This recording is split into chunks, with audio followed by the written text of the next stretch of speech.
কারো নিকটে নবী ওয়া আ এ বি সি ডি ওয়া আ আলিফ বে কারো নিকটে পড়েননি, আল্লাহও পড়াননি, নবীও পড়েননি। আল্লাহ পড়ালেন না কেন? আল্লাহ এই কারণে পড়ালেন না, নবী গো গোটা বিশ্ব জগৎকে তৈরি করার 14,000 বছর পূর্বে আমি আল্লাহ গোপন ছিলাম, নিজকে প্রকাশ করার জন্য আমি তোমার নূরকে তৈরি করলাম। তোমার নূর তৈরি করে গোটা বিশ্ব জগৎকে তৈরি করলাম। তোমাকে আরশ আজিমে রেখে হাজার হাজার বছর ধরে পড়িয়েছি আমি আল্লাহ, পড়েছো তুমি রাসূলুল্লাহ। নবী গো তোমার স্কুলের নামটা ছিল পবিত্র আরশে মুআল্লা। কিন্তু হওয়াটা অত সহজ না। ইমামে গাজালি আলাইহির রহমার রিদওয়ান বলেন, তুমি সাধু হও, সাধু সেজো না। সাধু হও, সাধু সেজো না। সাধু হওয়াটা হচ্ছে কঠিন, সাধু সাজা হচ্ছে খুব সহজ। আমার কথাটা বুঝতে পারলেন? বক্তব্যের সূচনা করিনি, আরম্ভ করিনি। এ সবার সৌন্দর্য বৃদ্ধি করার জন্য যে মুহাব্বতে, যে ভালোবাসায় এত বড় মজলিস আপনারা উদযাপন করেছেন, আমাকেও নিমন্ত্রণ করেছেন। আমি আমার বহু পুরাতন বন্ধু, একটা সময়ের গোটা পশ্চিমবঙ্গে 23টা জেলার সুবিখ্যাত শায়েরে ইসলাম মাওলানা কারি গোলাম ইয়াসিন সাহেব একটা সময় প্রত্যেকটা বড় বড় মঞ্চে, কলকাতা, আসানসোল, দুবরাজপুর, মেটিয়াবরোজ, এদিকে শিলিগুড়ি, কোচবিহার, বিভিন্ন মঞ্চের খুব সবার পরিচিত শায়েরে ইসলাম মাওলানা গোলাম ইয়াসিন সাহেবের সঙ্গে বহুদিন পরে সাক্ষাৎ। তারপরে আপনাদের গ্রামের ছেলে মুফতি জাহাঙ্গীর আলম সাহেব, ইতিপূর্বে আমার সঙ্গে সাক্ষাৎ ঘটেছে মনে হচ্ছে চেহারা দেখে, কিন্তু সামনাসামনি হয়তো কথা হয়নি। কিন্তু উনি যে এলাকায় থাকেন সে এলাকাতে আমি অনেক প্রোগ্রাম করেছি। এই উলামা ইকরামদের উপস্থিতিতে ইয়ে হলো দোয়া খায়রের মাহফিল, এত সুন্দর করে ফুল দিয়ে সাজানো হয়েছে। বর্তমানে একটা বিষয় দেশের মাটিতে প্রকাশ পাচ্ছে, বাপ কোন কথা বললে, আজ থেকে 30 বছর পূর্বে উলামা ইকরাম কথা বললে সাধারণ মানুষ মাথা পেতে শুনতো, কেউ বিরোধিতা করত না, কোনো প্রশ্ন করত না। আর বর্তমান সময়ে কোনো কথা বললে আগেই বলছে ইয়াং জেনারেশন, আপনি যে কথাটা বললেন হুজুর ওটা সহিহ হাদিসে আছে তো? আগে কিন্তু কেউ জিজ্ঞেস করেনি। এখন অ্যান্ড্রয়েড মোবাইল এসেছে, মিডিয়ার যুগ, ইলেকট্রনিক মিডিয়া, প্রিন্টিং মিডিয়া, কথাই কথাই বলছে সহিহ হাদিসে আছে তো যেটা আপনি বলছেন। আগেই বলছে প্রশ্নখানা, কিন্তু আগে এই কথাটা কেউ বলতো না। ওলা একজন আলিম যখন কথা বলছেন মাথা পেতে সব বেড়ে নিত। এই যে এত সুন্দর করে ফুল দিয়ে সাজিয়ে আপনারা বিলাদ মাহফিল করছেন, জালসা করছেন, কোনদিন কোন আলেমকে জিজ্ঞেস করেছেন যে এত টাকা খরচ করে এত সুন্দর করে গীতাঞ্জলি কাপড় দিয়ে ফুল সাজিয়ে জালসা করাটা জায়েজ না না জায়েজ? দলিলে আছে না নাই? কেউ কোনদিন জিজ্ঞেস করেছে? না। আমরা কোন আলেম কোনদিন বলেছি? আমরাও বলিনি। এইটা কেন বলিনি? যদি বলতে গিয়ে আমার ব্যবসায় লস চলে যায়, যদি আমাকে কেউ না ডাকে। আমি তো আমার দিকে তাকাচ্ছি, আপনি আপনার দিকে তাকাচ্ছেন। আমিও বলিনি, আমরাও বলিনি, আপনারাও বলেননি। আজ থেকে বিগত 1500 বছর পূর্বে বিশ্বের শান্তির দূত, সাম্যের প্রতীক, মানব জাতির উত্তম আদর্শের প্রতীক, মহামানব নবিয়ে দুজাহা সরওয়ারে কায়নাত নবী মুহাম্মদুর রাসূলুল্লাহ সাল্লাল্লাহু তাআলা আলাইহি ওয়াসাল্লাম মক্কা থেকে, মক্কার মাটিতে কাফির বেদিনদের নিকটে অত্যাচারিত হয়ে, অতিষ্ঠ হয়ে আল্লাহর হুকুমে মক্কা ভূমি ত্যাগ করে মদিনায় হিজরত করলেন। মদিনা হিজরত করার ঠিক 2 বছর পূর্তিতে আসরের নামাজ পড়ার পর মাত্র 28 জন ব্যক্তিকে সামনে রেখে নবী আমার পবিত্র জুবানে বললেন, জাজ্জিনু মাজালিসাকুম, তোমরা তোমাদের মজলিসকে সাজাও। জাজ্জিনু মাজালিসাকুম, তোমরা তোমাদের মজলিসকে সাজাও। এই দলিলটা কোথায় আছে? ইমামে বুখারী রাহমাতুল্লাহ আলাইহির উস্তাদ ইমামে আব্দুর রাজ্জাক রাহমাতুল্লাহ আলাইহি, উনার উস্তাদ হযরতে আব্দুর রহমান সাখাবী রাহমাতুল্লাহ আলাইহি, তিনার লিখিত হাদিসের বই আল মাকাসিদুল হাসানা, দ্বিতীয় খণ্ড 154 পৃষ্ঠা 12 লাইনের পরে 13 লাইনের শুরুতে ইমামে আব্দুর রহমান সাখাবী রাহমাতুল্লাহ আলাইহি উনি হাদিসটা বর্ণনা করেছেন। নবী আমার বলেছেন, জাজ্জিনু মাজালিসাকুম, তোমরা তোমাদের মজলিসকে সাজাও। তাহলে বোঝা গেল আমরা যে সাজিয়েছি এই সাজানোর দলিলটা সহিহ হাদিস থেকেই আছে। কথা ঠিক না? দলিলটা হলো তো নয় সাজাও। আচ্ছা আপনাকে বলি, আপনি প্রশ্ন করবেন, হুজুর কি কথা যে কোন জায়গাতে কি কথা বলতে হয়, সাধারণ জ্ঞানটাও নাই আলেম মৌলবীদের। নবীর জামানায় মাইক ছিল না, গীতাঞ্জলি কাপড় ছিল না, এই লাইট ছিল না, বক্স ছিল, এত কিছুই ছিল না। আর আপনি কোন দলিলে কোন দলিল লাগাচ্ছেন, তাই কি মিলে নাকি? ব্রেনে প্রশ্ন জাগবে না? জাতা মাতা বললেই বুঝে নিব আমরা একেবারেই বোকা নাকি? আপনার বেন বলবে না? অবশ্যই বলবে।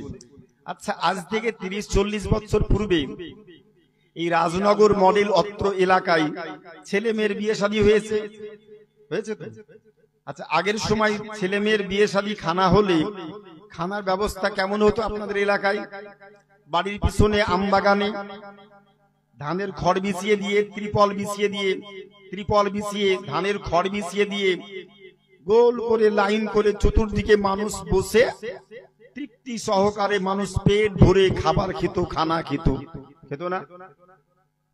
আজকের দিনে আমার মেয়ে বিয়ে দিব, রাজনগর গ্রামে বাড়ি, 500 জন লোককে নিমন্ত্রণ করলাম। লোকজন 4 চাকা 2 চাকা 3 চাকাতে আসছে, গাড়ি থেকে নামছে, আর আমি বাড়ির মালিক, আমি বলছি বাড়ির পিছনে আমবাগানে সুন্দর করে বসার জায়গা আছে, আপনারা ওখানে বসে খানা খেয়ে বাড়ি যান। খানা খাবে কি খাবে না? যদি আজকের দিনে ওই তিরপল বিছিয়ে দিই কিংবা ধানের খড় বিছিয়ে দিই, আর 4 চাকা 2 চাকা 3 চাকাতে লোকজন আসবে, আর বলি ওখানে বসুন, খাবার খাওয়াচ্ছে, খেয়ে দিয়ে বাড়ি যান, তো লোকে কি বলবে? আপনার খানা আপনি খান, আপনার খানা আপনি খান। আধুনিকতা নাই, সাধারণ জ্ঞানটাও নাই, এত কৃপণ, এত কামজুস। আপনি ডেকোরেশন ভাড়া করতে পারেননি, বলবে কি বলবে না? কেন? আগে খেয়েছে আজ খাবে না কেন? আগে এই কারণে খেয়েছে, 40 বছর পূর্বে যারা ছিল তারা জানে, জমি থাকা সত্ত্বেও খেতে পাইনি, পেটে চরম ক্ষুধা ছিল, খাবারেরও অভাব ছিল, আর পেটেও চরম ক্ষুধা ছিল। কোথায় কে বসতে দিবে দেখেনি, যেখানে সেখানে বসে পেট ভরা খাবার খাওয়া নিয়ে কাজ। আর আজকের দিনে আল্লাহর রহমতে টাকা পয়সার অভাব আছে সবারই, কিন্তু খাবারের কারো অভাবটা নাই। খাচ্ছে মানুষ খুব কম, সকাল 10টায় এক মুষ্টি ভাত খেলে আর পুরো দিন খাবার লাগে না, আবার রাত্রি বেলাতে আর 1 চামচ ভাত কিংবা 2 খানা রুটি। আগের সময় পেটে ছিল চরম ক্ষুধা, খাবারেরও অভাব ছিল, আর পেটেও চরম ক্ষুধা ছিল। আজকের দিনে খাবারের অভাব নাই, পেটেও ক্ষুধা নাই, সবারই হজম শক্তি শেষ,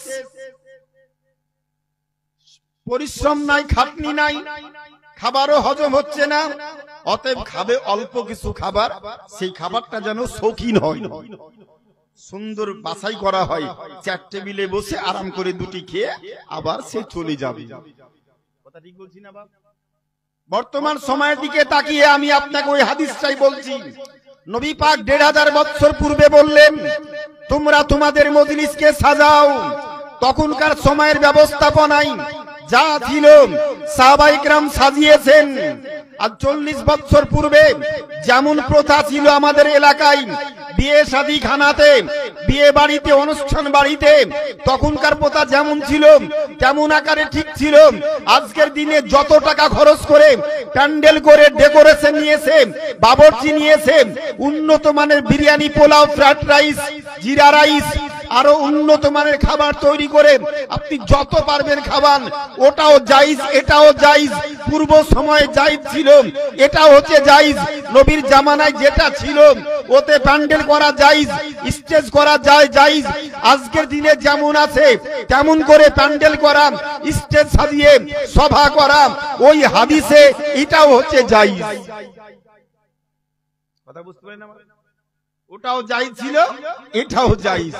যুগের পরিবর্তনে ফতোয়ার পরিবর্তন। নবী পাক বললেন, জাজ্জিনু মাজালিসাকুম বিসসালাতি আলাইয়া, তোমরা তোমাদের মজলিসকে সাজাও আমার প্রতি বেশি বেশি করে দরুদ এবং সালাম পাঠ করে। কি দিয়ে সাজাও? দরুদ এবং সালাম দিয়ে সাজাও। লাভটা কি হবে? সুনানুত তিরমিজি দ্বিতীয় খণ্ড 220 পৃষ্ঠা। আনাস বিন মালিক قال النبي صلى الله عليه وسلم من صلى علي صلاة واحدة فصلى الله عليه عشر الرحمن। নবী আমার বলেন, যে ব্যক্তি আমার উপরে একবার দরুদ এবং সালাম পাঠ করলো, ওই ব্যক্তির উপরে আল্লাহ তাআলা খুশি হয়ে 10 খানা জান্নাতি রহমত বর্ষণ করেন। আমি বলতে বলবো না সুবহানাল্লাহ, মন চাইলে বলবেন, না হলে চুপচাপ থাকবেন। কথা বুঝতে পারছেন? নবী পাক বললেন, যে ব্যক্তি আমার উপরে একবার দরুদ এবং সালাম পাঠ করলো, ওই ব্যক্তির উপরে আল্লাহ তাআলা খুশি হয়ে 10 খানা জান্নাতি রহমত বর্ষণ করেন। হাদিস নাম্বার দ্বিতীয়, হাদিস নাম্বার 2, সুনানে আবি দাউদ 148 পৃষ্ঠা, বাবু ফাযাইলিন নবী সাল্লাল্লাহু আলাইহি ওয়াসাল্লাম, বাবু সালাতুন নবী সাল্লাল্লাহু আলাইহি ওয়াসাল্লাম, মান সাল্লা আলাইয়া আশারু মাররাত ফাসাল্লাল্লাহু আলাইহি মিয়াত আলফির রহমান ইল্লা রাদাল্লাহু আলাইয়া রূহি ফারাদ্দুস সালাম, রাওয়াহু বাইহাকি ওয়া আবি দাউদ। হযরতে আবু হুরায়রা থেকে হাদিসটি বর্ণিত। নবী আমার বলেন, যে ব্যক্তি আমার উপরে 10 বার দরুদ এবং সালাম পাঠ করলো, আগের হাদিস বললাম একবার, দ্বিতীয় হাদিস পড়ছি 10 বার। আগে পড়েছি একবার, দ্বিতীয় হাদিস পড়ছি 10 বার। নবী আমার বললেন, যে ব্যক্তি আমার উপরে 10 বার দরুদ এবং সালাম পাঠ করলো, ওই ব্যক্তির উপরে আল্লাহ তাআলা খুশি হয়ে 1000 জান্নাতি রহমত বর্ষণ করেন। ওই ব্যক্তির 1000 গুনাহকে মাফ করে দেন, 1000 বালা মুসিবতকে দূর করে দেন, 1000 সম্মানকে আল্লাহ বাড়িয়ে দেন নবীর উপরে 10 বার দরুদ এবং সালাম পাঠ করার কারণে। নবী পাক হাদিসটা বলছেন, সাহাবায়ে কেরাম শুনছেন, এক পানি ফাল ফাল ফাল ফাল করে ফাতাতাল আসহাবু ইলা ওয়াজহিন নবী সাল্লাল্লাহু আলাইহি ওয়াসাল্লাম ফাকালু, নবী পাকের নূরানি চেহারার দিকে দেখছেন সাহাবায়ে কেরাম, ফাল ফাল করে দেখছেন, চোখ দিয়ে টস টস করে পানি ঝরছে। সাহাবায়ে কেরাম জিজ্ঞেস করলেন, ইয়া রাসূলুল্লাহ, ইয়া হাবিবাল্লাহ, আপনি যে দরুদের এত সব ফজিলত বর্ণনা করছেন, ইয়া রাসূলুল্লাহ, আপনি বেঁচে আছেন, আমরা দরুদ সালাম পড়বো, আল্লাহ আমাদের উপরে রহমত বর্ষণ করবে, কিন্তু যখন আপনি পৃথিবী থেকে চলে যাবেন, আপনি ইন্তিকাল করবেন, তখনও কি দরুদ সালামের এরকম ফজিলত থাকবে? তখনও কি এরকম দরুদ সালাম পড়বো আমরা? তখনও কি এরকম নেকি আল্লাহ দান করবে? নবী পাক বলছেন, খায়রুল কুরুনে কারনি, যুগের মধ্যে আদম পয়গম্বর থেকে আরম্ভ করে ঈসা পয়গম্বর পর্যন্ত 1,24,000 কম বেশি নবীগণ পৃথিবীর মাটিতে এসেছেন। সমস্ত নবীদের যুগ আদম পয়গম্বর থেকে আজ পর্যন্ত যত যুগ দেশে এসেছে, যত সময়কাল অতিক্রম করেছে যুগের মধ্যে সবথেকে উত্তম যুগ হচ্ছে আমার যুগ। সবথেকে উত্তম যুগ হচ্ছে আমার যুগ। সুম্মা ইয়ারাউন সুম্মা ইয়ারাউন সুম্মা ইয়ালাউন, তারপরে আমার পরবর্তী যুগ, তারপরে পরবর্তী যুগ, তারপর পরবর্তী যুগ। খাইরুকুম হায়াতি ওয়া মামাতি খাইরুল লাকুম হায়াতি ওয়া মামাতি সাওয়াম। তোমাদের জন্য আমার জীবিত থাকা, আমার ইন্তিকাল হওয়া দুটোই হচ্ছে সব। জোরে বলুন সুবহানাল্লাহ। দুটোই হচ্ছে উত্তম। আমার জীবিত থাকা আর আমার ইন্তিকাল হওয়া তোমাদের জন্য দুটোই হচ্ছে সমান, দুটোই সমান। আমার ইন্তিকালের পর প্রতিনিয়ত আল্লাহ আমার সমস্ত উম্মতের আমলগুলোকে আমার সামনে হাজির করাবেন। জোরে বলুন সাতুরাজু আমালাকুম আলাইয়া। আমার উম্মতের আমলগুলোকে আল্লাহ প্রতিনিয়ত আমার কাছে কিয়ামত পর্যন্ত হাজির করাবে। আমি রওজা শরীফ থেকে, মদিনা শরীফ থেকে যখন উম্মতের আমলগুলোকে দেখব, ভালো আমল যখন হাজির হবে উম্মতের তরফ থেকে আমি আল্লাহর শুকরিয়া আদায় করব। আর যখন খারাপ আমলগুলো আল্লাহ আমার কাছে হাজির করাবেন আমার উম্মতে, তখন আমি আমার উম্মতের জন্য গুনাহ মাফের জন্য আল্লাহর কাছে ফরিয়াদ করব, আবেদন করব, নিবেদন করব। সাতুরাজু আমালাকুম আলাইয়া, অনতি বিলম্বে তোমাদের আমলগুলোকে আল্লাহ প্রতিনিয়ত আমার নিকটে হাজির করবেন। আসুন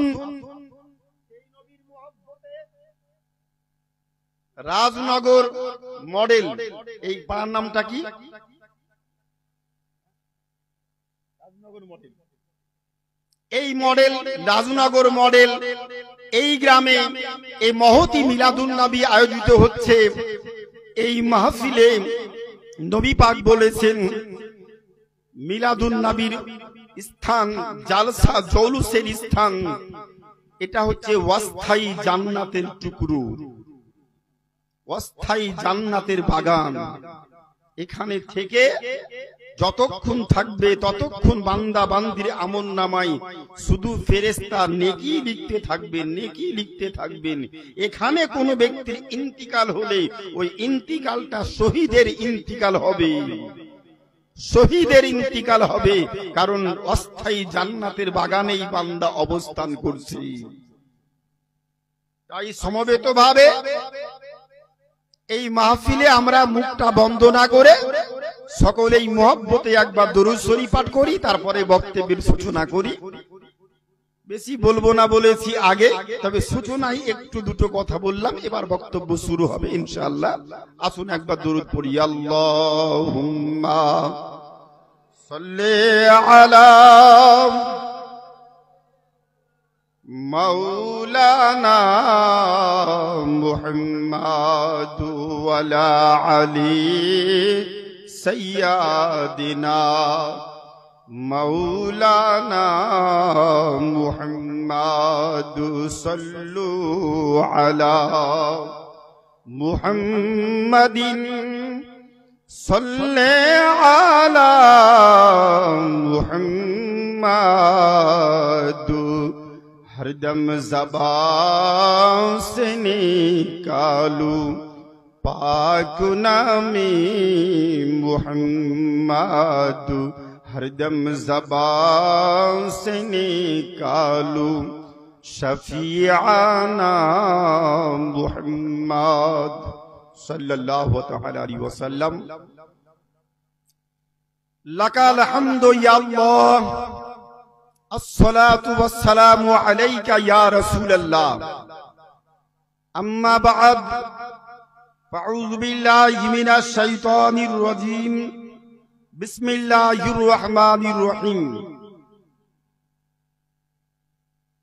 या अय्युहल्लज़ीना आमनुत्तक़ुल्लाह वब्तगू इलैहिल वसीला ওয়াজাহিদু ফি সাবিলিহি লাআল্লাকুম তুফলিহুন। সুম্মা ক্বালা আল্লাহু তাআলা ফি সূরাতিন উখর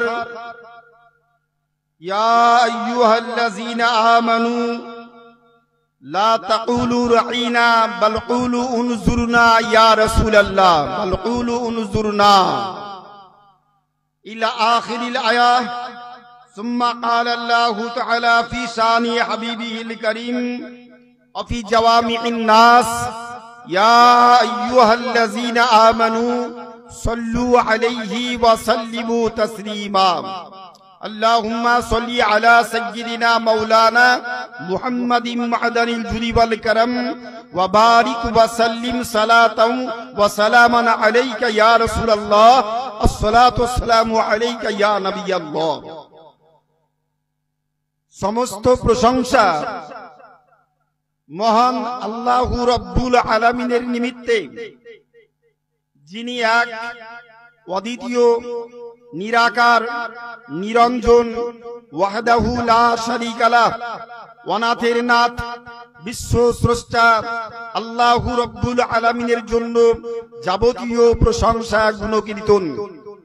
আল্লাহ হচ্ছেন স্রষ্টা, আমরা হচ্ছি সৃষ্টি। স্রষ্টা হচ্ছে এক, সৃষ্টি হচ্ছে 18,000 মাখলুকাত। 18,000 মাখলুকাতের মধ্য হতে উত্তম সৃষ্টি মানব জাতি। আমরা উত্তম সৃষ্টি হিসাবে মহান স্রষ্টার শত সহস্র শুকরিয়া জ্ঞাপন করত। প্রত্যেকে মুহাব্বতে বলি আলহামদুলিল্লাহ। একটু জোরে বলি আলহামদুলিল্লাহ। অতঃপর বিশ্বের শান্তির দূত, সাম্যবাদ ধর্মের প্রতিষ্ঠাতা, গণতান্ত্রিক ধর্মের প্রবর্তক, বিশ্বগুরু, জগৎগুরু, মানব জাতির কল্যাণকারক, রহমতের ভান্ডার, অদৃশ্যের সংবাদবাহক পয়গম্বর, যে নবী জন্ম সূত্রে পৃথিবীর শিক্ষক, টু দি পয়েন্ট, যে নবী জন্ম সূত্রে পৃথিবীর শিক্ষক। নবী মক্কায় পড়েননি, মদিনায় পড়েননি, পৃথিবীতে এসে 63 বৎসর নবী পৃথিবীতে ছিলেন। 63 বৎসর বয়সে নবী পাক পার্থিব জগৎ ত্যাগ করেছেন, পরলোক গমন করেছেন, ইন্তিকাল করেছেন। দীর্ঘ 63 বৎসর জীবনকাল কারো নিকটে নবী ওয়া আ এ বি সি ডি ওয়া আ আলিফ বে কারো নিকটে পড়েননি। আল্লাহও পড়াননি, নবীও পড়েননি। আল্লাহ পড়ালেন না কেন? আল্লাহ এই কারণে পড়ালেন না, নবী গো গোটা বিশ্ব জগৎকে তৈরি করার 14,000 বৎসর পূর্বে আমি আল্লাহ গোপন ছিলাম। নিজকে প্রকাশ করার জন্য আমি তোমার নূরকে তৈরি করলাম। তোমার নূর তৈরি করে গোটা বিশ্ব জগৎকে তৈরি করলাম। তোমাকে আরশ আজিমে রেখে হাজার হাজার বৎসর ধরে পড়িয়েছি আমি আল্লাহ। পড়েছো তুমি রাসূলুল্লাহ। নবী গো তোমার স্কুলের নামটা ছিল পবিত্র আরশে মুআল্লা। নবী এমন স্কুলে পড়লেন যে স্কুলের শিক্ষক হচ্ছেন আল্লাহ, ছাত্র হচ্ছেন রাসূলুল্লাহ, আর স্কুলের নামটা হচ্ছে আরশে মুআল্লা। আমার বাংলা কথা বুঝতে পারছেন? আমি অল্প অল্প করে, বেশি শক্ত পুক্ত বাংলা বলবো না, সহজ সরল বাংলা কথা বলবো, কারণ বেশি শক্ত বললে আপনারাও বুঝবেন না, আমিও বুঝাতে পারবো না। কারো নিকটে এই কারণে পড়লেন না। আচ্ছা, আল্লাহ পড়ালেন না কেন? পড়ালেন না বুঝলেন, আর নবী পড়লেন না কেন? আল্লাহ পড়ালেন না। আল্লাহ বলছে নবী গো বিশ্ব জগৎকে তৈরি করার 14,000 বৎসর পূর্বে তোমার নূরকে তৈরি করে আরশ আজিমে রেখে হাজার হাজার বৎসর ধরে আমি তোমাকে পড়িয়ে শিখিয়ে পৃথিবীর শিক্ষক করে সব নবীদের শেষে নবীদের সর্দার, রাসূলদের সর্দার করে পৃথিবীর মাটিতে প্রেরণ করেছি। তোমাকে কারো কাছে পড়ার দরকার নাই। আচ্ছা, নবী পড়লেন না কেন? আল্লাহ পড়ালেন না, ঠিক আছে বুঝেন, নবী পড়লেন না কেন? নবী এই কারণে পড়লেন না, নবী যদি শিশুকালে, শৈশবকালে কারো নিকটে পড়তেন, আর 40 বছর বয়সে যখন কোরআন নাজিল হলো, নবুয়াতের এলান করলেন, ওই যার কাছে প্রাইমারিতে ওয়া আ এবিসিডি আলিফ বে পড়েছিলেন, ওর কাছে গিয়ে যদি বলতেন পূর্বের ধর্মবাদ নতুন ধর্ম, এটা কবুল করতে হবে, আজ থেকে আর গাছ পূজা করা চলবে না, আজ থেকে সূর্য পূজা করা চলবে না, আজ থেকে চন্দ্র পূজা করা চলবে না, আজ থেকে আগুনের পূজা করা চলবে না, একমাত্র ওয়াবুদুল্লাহ, আল্লাহর ইবাদত করো, পূর্বের ধর্মকে বাদ দাও। যখন বলতেন নবী, ওই লোকটা কি বলতো? নবী জানে কি রে, আমার কাছে ওয়া পড়লো, আমার কাছে আলিফ বে পড়লো, আর আজকে বড় হওয়ার পরে বলছে আমাদের ধর্মবাদ, ওর কথা শুনতে হবে। আচ্ছা, এতে নবীর সম্মান বাড়তো না কমতো? কথা বুঝতে পারছেন আমার? এতে নবীর সম্মান বাড়তো না কমতো? কমতো। আচ্ছা, যার সম্মান আল্লাহ উঁচু করেছেন, আমার মতো 3 পাতা পড়া 4 পাতা পড়া মৌলবি যদি মনে করে নবীর সম্মানকে নিচে নামাবো টেনে হিচড়ে, আমি একটু কি নামাতে পারবো? যাকে আল্লাহ উঁচু করেছেন, ওয়ারা ফানা লাকা যিকরাক, যার সম্মান ইজ্জত আল্লাহ বাড়িয়ে দিয়েছেন, আর ওই নবীর সম্মান ইজ্জতকে আমাদের মতো আমাদের পরিবারের কোন সন্তান 2 পাতা 3 পাতা পড়লো কি পড়লো না, নকল রসিদ ছাপিয়ে পাড়ায় পাড়ায় ভিক্ষা করে 3 তলা বাড়ি করে বাড়িতে এসে বলছে 14 বছর পড়লাম, কোথাও খোঁজ করে পেলাম না, নবীর ওপরে দরুদ সালাম পড়তে হবে, কোথাও খোঁজ করে পেলাম না, পীর মানতে হবে, পীরের মাজারে যেতে হবে, জলুস করতে হবে, কোথাও খোঁজ করে পেলাম না। আমি যদি জিজ্ঞেস, বাবা তুমি পড়লে কোথায়? তুমি তো সারা জীবন ভাঙা ট্যাক্সি ভাড়া করে পাড়ায় পাড়ায় ভিক্ষা করে 2 তলা বাড়ি তৈরি করলে, তুমি পড়লেটা কোথায়? পড়বে তারপরে তুমি তো শিখবে জানবে, পড়াশোনাই করলে না, আর না পড়েই তুমি মুসদ্দি করছো। কথা বুঝতে পারছেন আমার? আমি একবারে স্বল্প সময়ের মধ্যে যুক্তি তর্ক সামনে রেখে বিজ্ঞান সম্মত ভাবে আমি স্বল্প সময় বক্তব্য রাখি না। ন্যূনতম বক্তব্যের সূচনা করতে আমার 2 ঘন্টা সময় পার হয়ে যায়, 3 ঘন্টার নিচে আমি কোনো মঞ্চেই বক্তব্য রাখতে পারি না। যেহেতু আজকে একবারে মিলাদুন নবীর অনুষ্ঠান, ছোট্ট করে অনুষ্ঠান, অল্প কথায় বক্তব্যের সমাপ্তি ঘটাবো। ও নবিয়ে দুজাহা সরওয়ারে কায়নাত, যে নবী কারো নিকটে পড়লেন না, আল্লাহ পড়ালেন না, নবী এই কারণে পড়লেন না, যাকে আল্লাহ সম্মানে ভূষিত করেছেন কারো নিকটে পড়লে বেইজ্জতি হবে, আর নবীও পড়লেন না, আল্লাহ পড়ালেন না। আল্লাহ পাক বলছেন ওয়া আল্লামাকা মা লাম তাকুন তাআলাম হাবিব, আমি আল্লাহ তোমাকে শিখিয়ে পড়িয়ে পৃথিবীর শিক্ষক করে তোমাকে পৃথিবীর মাটিতে প্রেরণ করেছি। জোরে মুহাব্বতে বলি সুবহানাল্লাহ। আমরা আজকের দিনে মুসলমানদের মধ্যে বহু দলে দলভুক্ত মুসলমান। কাবা শরীফ তফ করছি বাপ 2022 সালে রাত্রি 12টায় জিদ্দায় নামলাম, ওখান থেকে গাড়ি ধরে কাবা শরীফে গেলাম। হোটেলে ব্যাগপত্র রাখার পর জিজ্ঞেস করলাম এখান থেকে কত দূর? আমাকে বললো, এজেন্ট বললো যে হুজুর আপনারা গ্রিন হাউসে আছেন, এত কাছাকাছি জায়গায় আপনাদের হোটেল হয়েছে, এই উপরতলা থেকে লিফটে নামবেন, নিচ থেকে বের হবেন, গেট থেকে বের হবেন, বের হওয়ার পর পায়ে হেঁটে মাত্র 3 থেকে 4 মিনিট হেঁটে গেলেই কাবা বাইতুল্লাহ। আমি বললাম এত কাছে যখন, নিঃশ্বাসের তো কোনো ভরসা নাই। বলেন, বহু বড় আশা করে এসেছি, বহু দিনের স্বপ্ন, কাবা শরীফকে চামড়ার চোখ দিয়ে দেখবো, ছবিতে দেখেছি, নিজের চোখে দেখবো। আর এখন যদি ঘরের ভিতরে শুয়ে যায়, সকালে ঘুম ভাঙবে কিনা কোনো গ্যারেন্টি আছে নাকি? যার যার ঘুম ভাঙে তার হয় সকাল, আর যার ঘুম ভাঙে না তার হয় পরকাল, ঠিক না? ঘুম ভাঙলে সকাল হবে, আর যার ঘুম ভাঙে না তার পরকাল হয়ে যায়। রাত্রে মরলে সকাল 10টায় জানাজা, আর সকালে মরলে দুপুরে জোহরে পরে জানাজা। এই তো আমাদের সময়কাল, এর বেশি তো না। আমরা কিসের অহংকার, কিসের গৌরব, কিসের গৌরব, কিসের অহংকার আমাদের মধ্যে? আল্লাহ বলছে ফাবি আইয়ি আলা ইউরাব্বিকুমা তুকাজ্জিবান, তোমরা আমার কোন নিয়ামতকে অস্বীকার করবে?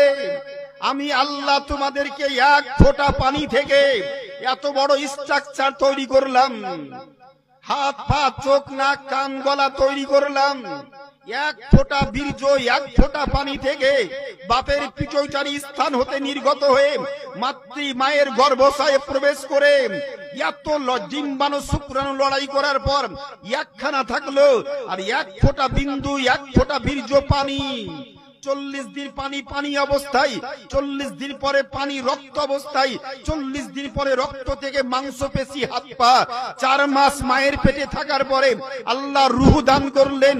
আল্লাহ এক ফোঁটা পানি থেকে আমার মতো এত বড় বডি মুফতি আলমগীরকে আল্লাহ তৈরি করেছেন। আল্লাহর কোন নিয়ামতকে অস্বীকার করবে বান্দা? তারপরেও আমরা মানুষ হয়ে কেন আল্লাহর নিকটে ধাবিত হই না? কেন আমরা ইবাদত করি না? কেন আমরা আল্লাহর দিকে ধাবিত হই না? আমার কথা বুঝতে পারছেন আপনারা? আমি টু দি পয়েন্ট সংক্ষিপ্ত আকারে, বেশি বলবো না, সংক্ষিপ্ত আকারে আমি একটা কথা বলার জন্য কথাটা তুললাম। নিজের কথা বলা ঠিক না। নামলাম, গেলাম, বললাম থাকা যাবে না, ঘরে শোয়া যাবে না, নিঃশ্বাসের ভরসা নাই। আমার স্ত্রীকে বললাম চলো, এসেছি বহুদিনের স্বপ্ন, আর এখন ঘরে বসে থাকলে হবে? নিঃশ্বাসের কোনো বিশ্বাস নাই, চলো। গেলাম। রাত্রি 2টোর সময় ঢুকছি, তখনও 2 লাখ মানুষ। জোরে বলুন সুবহানাল্লাহ। হাইরে কাবা বাইতুল্লাহ, যেই কালো ঘরখানা চোখে নজরে পড়ার পর প্রত্যেক মানুষ কঠোর দিল, পাথর বরাবর যদি কারো দিল হয়, আমি প্রত্যেকটা মানুষের চোখের দিকে দেখেছি। রাত্রে দেখেছি, দিনে দেখেছি, সকালে দেখেছি, ছেলেদের দিকে দেখেছি, মেয়েদের দিকে দেখেছি। হাইরে কালো ঘর কাবা বাইতুল্লাহ, যেই ঘরে চোখ পড়ার পর প্রত্যেকটা মানুষের চোখ দিয়ে টস টস টস টস করে পানি ঝরছে, এটা আমি সবার দিকে লক্ষ্য করেছি। নিজকে ভুলে যাই, আমি ছেলে, আমি মেয়ে, এই কথাটা কারো মনে থাকে না। বাপ, আমি যে ছেলে, আমি যে মেয়ে, মসজিদে একসঙ্গে ছেলে মেয়ের নামাজ চলে না, কিন্তু কাবা বাইতুল্লাহ যেখানে শত শত হাজার হাজার লক্ষ লক্ষ, রাত্রি 2টোর সময় গেলে 2 লাখ মানুষ, সকাল 10টার সময় গেলেও 2 লাখ মানুষ। 24 ঘন্টা যেই ঘরের তফ চলে, আর ওখানে কে ছেলে কে মেয়ে আলাদা না, একসঙ্গে মিলিত ভাবে সবাই তফ করে। কেউ কারো দিকে তাকিয়ে দেখে না, কারো মধ্যে ওই মনটা থাকে না আমি ছেলে আমি মেয়ে। আমার মধ্যে যে মন একটা আছে, মন বিরাজ করছি, এই মনটা তখন থাকে না। কাবার দিকে তাকিয়ে মানুষ আল্লাহর মোহাব্বতে পাগল হয়ে শুধু চোখ দিয়ে টস টস টস টস করে পানি ঝরায়। 7 চক্কর কমপ্লিট করলাম, তফ করলাম, সাফা মারওয়া সাই করলাম, বাইরে বের হলাম। বাইরে বের হওয়ার পর আপনার ওই রাত্রিবেলাতে মাথা নাড়া করলাম। মাথা নাড়া করার পর আপনার ঘরে ঢোকার হলো না, আবার ফজরের আজান হয়ে গেল, আবার ঘুরিয়ে নামাজ পড়লাম। নামাজ পড়ার পরে দেখছি 2 দিন পর কথা, একজন লোককে দেখছি আমার পাশে নামাজ পড়ছে জোহরের সময়। আল্লাহু আকবার। আমার দেশে আছে তো এরকম লোক, এরকম লোক বলছে আছে তো। আবার বলছে আল্লাহু আকবার, এর বেশি না, এই পর্যন্ত। আল্লাহু আকবার একটা গেল, আল্লাহু আকবার, টুটি চেপে ধরছে। ওরে বাপরে, এমন ভাবে চেপে ধরছে টুটি মনে হচ্ছে গলা গাল পেটি পাটি। আবার আল্লাহু আকবার, নাভির নিচে। আল্লাহু আকবার, নাভির উপরে নাভির নিচে, দুটো। আর একটা গোষ্ঠী দেখছি, এটা তো আমাদের প্রচলিত, এগুলা হলো। আর যেটা প্রচলিত আমাদের দেশে নাই, আল্লাহু আকবার, 2 হাত ছেড়ে দিয়ে বলছে আলহামদুলিল্লাহি রাব্বিল আলামিন আর রহমানির রহিম মালিক ইয়াউমিদ্দিন। আর একটা লোক জায়গাতে দেখলাম তাকিয়ে, এক লোককে দেখছি বয়স্ক মানুষ, আল্লাহ, এই হাত তুলছে, এই এর বেশি না। আল্লাহু আকবার, 2 হাতকে পিছনে বেঁধে নিল, এইভাবে গুটি মেরে হাতটাকে বেঁধে নিয়ে বলছে আলহামদুলিল্লাহি রাব্বিল আলামিন আর রহমানির রহিম মালিক ইয়াউমিদ্দিন। আমি খুব আশ্চর্য হচ্ছি, আল্লাহ তোমারই তো ঘর, আর তোমারই সব বান্দা। কেউ এখানে, কেউ এখানে, কেউ এখানে, আবার কেউ 2 হাত ছেড়ে দিয়ে, আবার কেউ 2 হাত পেছনে বেঁধে দিয়ে। আল্লাহ তুমি কার দোয়া কার নামাজ তুমি কবুল করছো, আমি যে কিছুই বুঝতে পারছি না। আল্লাহর কাছে আল্লাহ কি দৃশ্য দেখছি, কাবাতে হাত ছেড়ে দিয়েও নামাজ পড়ছে, তারাও তো মুসলমান বলছে নাকি? কেউ হাত পিছনে বেঁধে নিয়েছে তারাও তো মুসলমান বলছে, কেউ টুটি চেপে ধরছে তারাও তো মুসলমান বলছে, কেউ এই পর্যন্ত এই করছে তারাও তো বলছে। আল্লাহু আকবার। ভাবলাম আমি একজন ব্যক্তিকে জিজ্ঞেস করছি, আখি আসসালামু আলাইকুম। ওয়ালাইকুম সালাম। হাবিবি আসালুকা সুআলা ওয়াহিদা। আপনাকে একটা আমি প্রশ্ন করব, খুব ভয়ে ভয়ে জিজ্ঞেস করছি, যদি রেগে যাই বিদেশি মানুষ। আসালুকা সুআলা ওয়াহিদা, একটা প্রশ্ন করব। আমার আরবি কথা শুনে বেচারা কাছে আসার পরে মাশাআল্লাহ মাফিয়াল্লাহ ওয়া আলাইকুম সালাম বলে একবার বুকে বুক লাগিয়ে জড়িয়ে ধরল, মানে খুব খুশি, খুব আনন্দিত। আমাকে বলছে আইনা আনতা, আনতি তুমি মিনাল হিন্দ।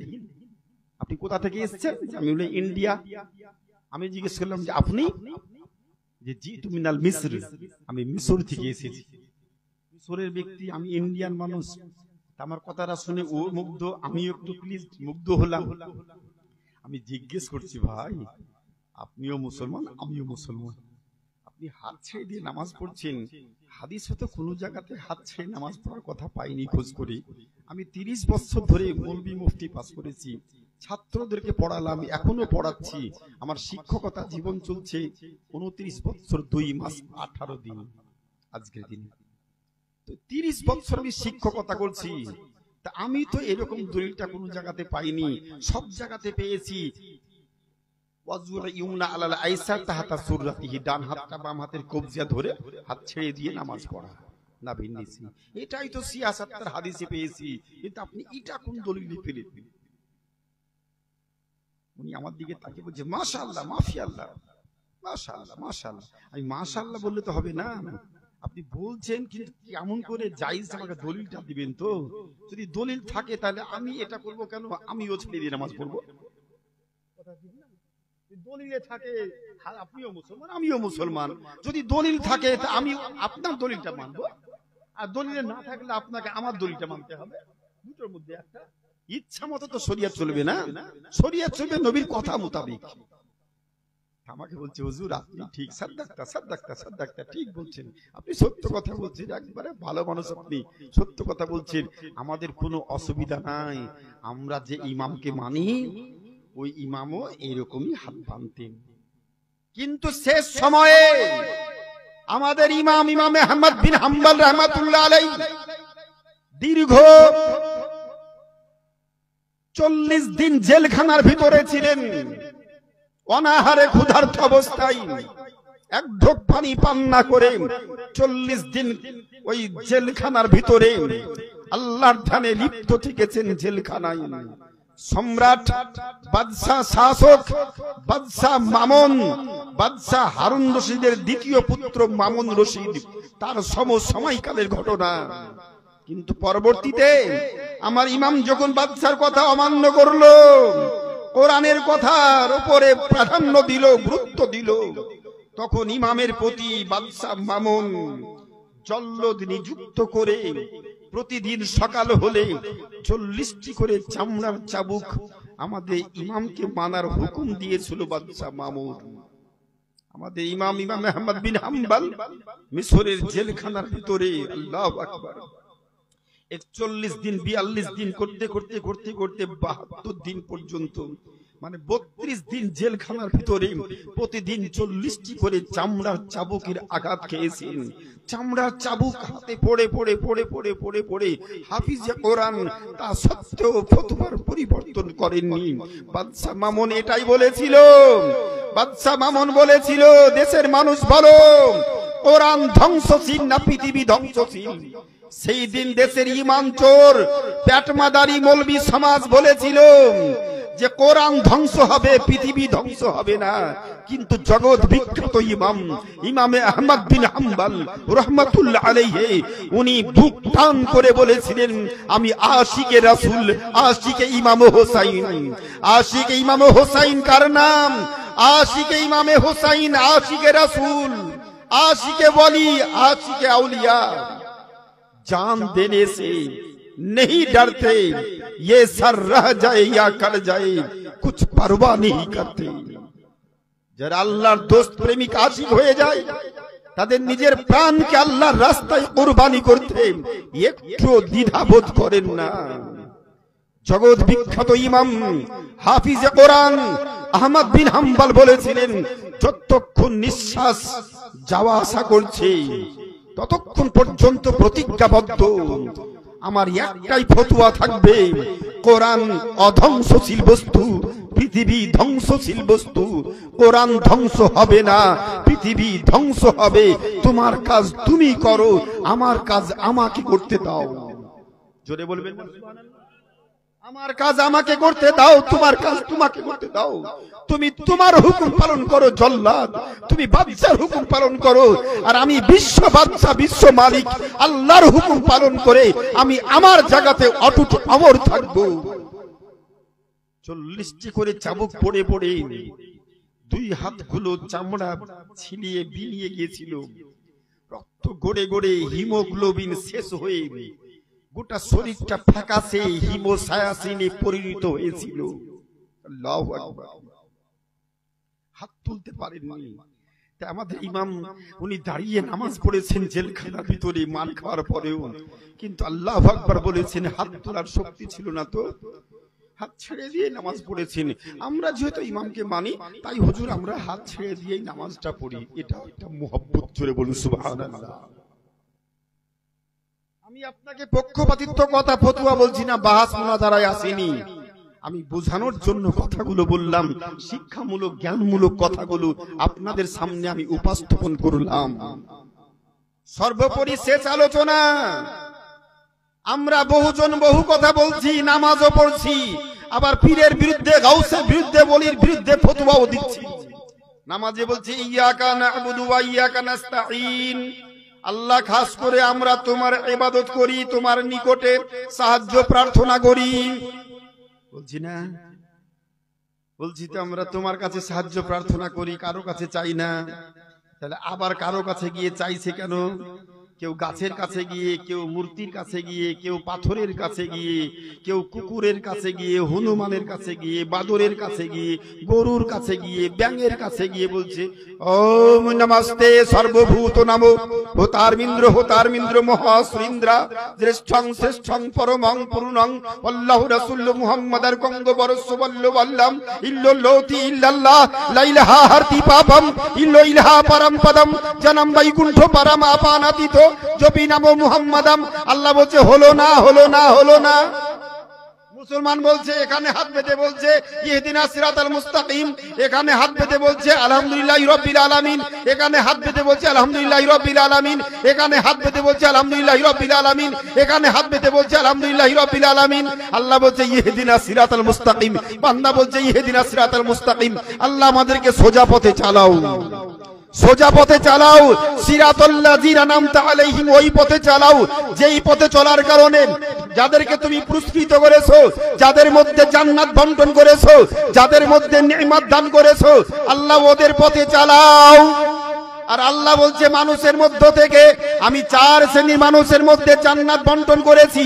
1 নাম্বার নবীগণ, 2 নাম্বার সাহাবায়ে কেরাম, 3 নাম্বার শুহাদায়ে কেরাম, আর 4 নাম্বার আমার বন্ধু আউলিয়ায়ে কেরাম। নামাজের মধ্যে এইখানে হাত পেতে বলছে আল্লাহ ওলিদের পথে চালাও, তোমার ওলি গাউস কুতুব আকতাবের পথে চালাও। এখানে হাত পেতে বলছে তোমার ওলিদের পথে চালাও, এখানে হাত পেতে বলছে তোমার ওলিদের পথে চালাও, এখানে হাত পেতে বলছে তোমার ওলিদের পথে চালাও। আর নামাজ শেষ করে বলছে সিরাজউদ্দিন আখিয়ে পাক, ও দরবারে যাওয়া যাবে না, শিরিক বেদাত হয়ে যাবে। বলছে না, নামাজে বলছে ওই পথে চালাও, আর নামাজ শেষ করে বলছে ওতে যাওয়া যাবে না, গেলে পাকা শিরিক বেদাত হয়ে যাবে। আমরা কত বড় মুনাফিক হলাম, কথা কি বুঝতে পারছেন? আমার আমি বিশদ বলবো না, একটু শুধু ঝলকটা দেওয়ার জন্য কথাটা বললাম। কোনদিন হায়াত বাকি থাকলে আমার উস্তাদ গেরামি হুজুর আবুল কাসিম রাহমাতুল্লাহ আলাইহি, ওনার কাছে আমি 10 বছর পড়াশোনা করেছি। ওনার শেষ ইন্তিকাল, শেষ জালসা আমার বাড়িতে থেকে শেষ জালসা। রাত্রি 10টায় অসুস্থ হয়েছেন, 1টার সময় হসপিটালে নিয়ে গিয়েছি, সকালবেলাতে বাড়ি পৌঁছেছি, 8টার সময় হসপিটালে, বিকাল 3টের সময় ওনার ইন্তিকাল। আমাকে চরম ভালোবাসতেন, খুব কাছের আমি ছিলাম। উনি যখন ইন্তিকাল করেন তখন শেষের দিকে উনি আমার চরম প্রশংসা করতেন, খুব ভালোবাসতেন, বলতেন জীবদ্দশায় অনেক কিছু দেখলাম আলমগীর, কিন্তু এখনো কিছু বাকি থেকে গেল। হুজুর কি বাকি থাকলো? আমার বহু স্বপ্ন ছিল আলমগীর গো, যে আমার জীবদ্দশায় আমার বহু ছেলেদেরকে আমি সরকারি চাকরিজীবী দেখতে চাই, সরকারি চাকরিজীবী দেখতে চাই। ওনার তৈরি করা আমরা 12 থেকে 13 জন ব্যক্তির ছাত্র ছিলাম। আল্লাহর রহমতে ওনার খাস দোয়ার বরকতে আমরা 13 জন ছাত্র আজকে উচ্চ মাধ্যমিক, হাই স্কুল, হাই মাদ্রাসার শিক্ষক। মাস গেলেই সরকার আমাদের অ্যাকাউন্টে 80,000 টাকা ঢুকায়, এমনি এমনি ঢুকে। হুজুরের বিশেষ দোয়া। আর হুজুর সত্যিকার অর্থে একজন আলিমের যে আদর্শ থাকা দরকার, সেই আদর্শ ওনার মধ্যে ছিল। ছোট বড় সকলের মধ্যে কি ভালোবাসা, কি মহব্বত, কি আন্তরিকতা। কোনোদিন কাউকে উনি একবার ধিক্কার দিয়ে, ধমক দিয়ে এইরকম ব্যবহার কোনোদিন ওনার মুখ থেকে দেখিনি। ওনার চরিত্রের মধ্যে 40 বছর দেখেছি ওনাকে, 40 বছর দেখেছি, কিন্তু কোনোদিন ওনার মধ্যে এই আদর্শ, কোনোদিন ইসলাম বিরোধী, হিংসাত্মমূলক, রাগান্বিত ভাব, কোন কাউকে হিংসা করে, ব্যঙ্গ করে, ঠাট্টা বিদ্রুপ মজাক করে একটু কাউকে খারাপ কটু কথা বলবেন, এই কথাটা ওনার মুখ থেকে শুনিনি। আমি শুনলাম আপনাদের গ্রামে উনি খুব আসতেন। তো আপনারাও আশা করি আপনারা ওনাকে যারা দেখেছেন, নিশ্চয়ই আমি যেটা বলছি আমার বলার সঙ্গে আপনাদের দেখার অবশ্যই মিলটা থাকবে। আশা করছি মিলটা আছে। উনি কেমন ধরনের ব্যক্তি ছিলেন আপনারা দেখেছেন। আমার সর্বোপরি আলোচনার শেষ প্রান্তে চলে এসেছি। আমি শেষ কথাটা বলতেছিলাম, এই আজকে এই মহা পয়গম্বর, বিশ্ব নবী, হায়াতুন নবী, নবীকে নিয়ে আজকে আল্লাহর বিরুদ্ধে সমালোচনা হয় না, যত সমালোচনা হয় নবীর বিরুদ্ধে। কেন? এই কারণে নবীর বিরুদ্ধে সমালোচনা হয়, আল্লাহর বিরোধিতা করা এটা নাস্তিকদের কাজ। আর ধর্মের উপরে থাকার পরে আল্লাহর বিরোধিতা করে ঈমান ধ্বংস যেমন হয়, নবীর বিরোধিতা করে ঈমান ধ্বংস হয়। আসলে নবীকে মানার নামটাই হচ্ছে ঈমান। কেমন করে? ইমামে জাইনুল আবিদিন দুররে মুখতার রাদ্দুল মুহতার ফতওয়ায়ে শামীর মধ্যে একটা কথা নিয়েছেন, 3য় খণ্ডের মধ্যে, মান ক্বালা লা ইলাহা ইল্লাল্লাহ ফাকাত, যেই ব্যক্তি শুধু লা ইলাহা ইল্লাল্লাহ পাঠ করলো, ফালা ইউমিন, ওই ব্যক্তি পরিপূর্ণ মুমিন হলো না, ওই ব্যক্তি পরিপূর্ণ মুমিন হলো না। আমার মাতা ওই অবস্থায় ইন্তিকাল করলো, লা ইউমিন, ঈমানী অবস্থায় তার মৃত্যু হলো না, ঈমানী অবস্থায় তার মৃত্যু হলো না।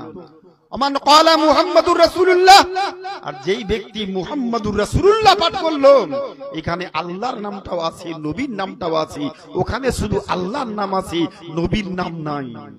আর আল্লাহ বলছেন মাইয়ুতির রাসূলা ফাকাদ আতা আল্লাহ, যারা রাসূলের অনুসরণ করলো তারা আমার অনুসরণ করলো, আর যারা রাসূলকে ত্যাগ করলো, আমাকে ত্যাগ করলো। জোরে মুহাব্বতে বলি সুবহানাল্লাহ। ও নবী দুজাহা সরওয়ারে কায়নাত নবী মুহাম্মদুর রাসূলুল্লাহ সাল্লাল্লাহু তাআলা আলাইহি ওয়াসাল্লামের উপরে এই মাহফিলে মিলাদ শরীফের তরফ থেকে 100 কোটি দরুদ ও সালাম বর্ষিত হোক। সকলেই মুহাব্বতে বলি আল্লাহুম্মা আমিন।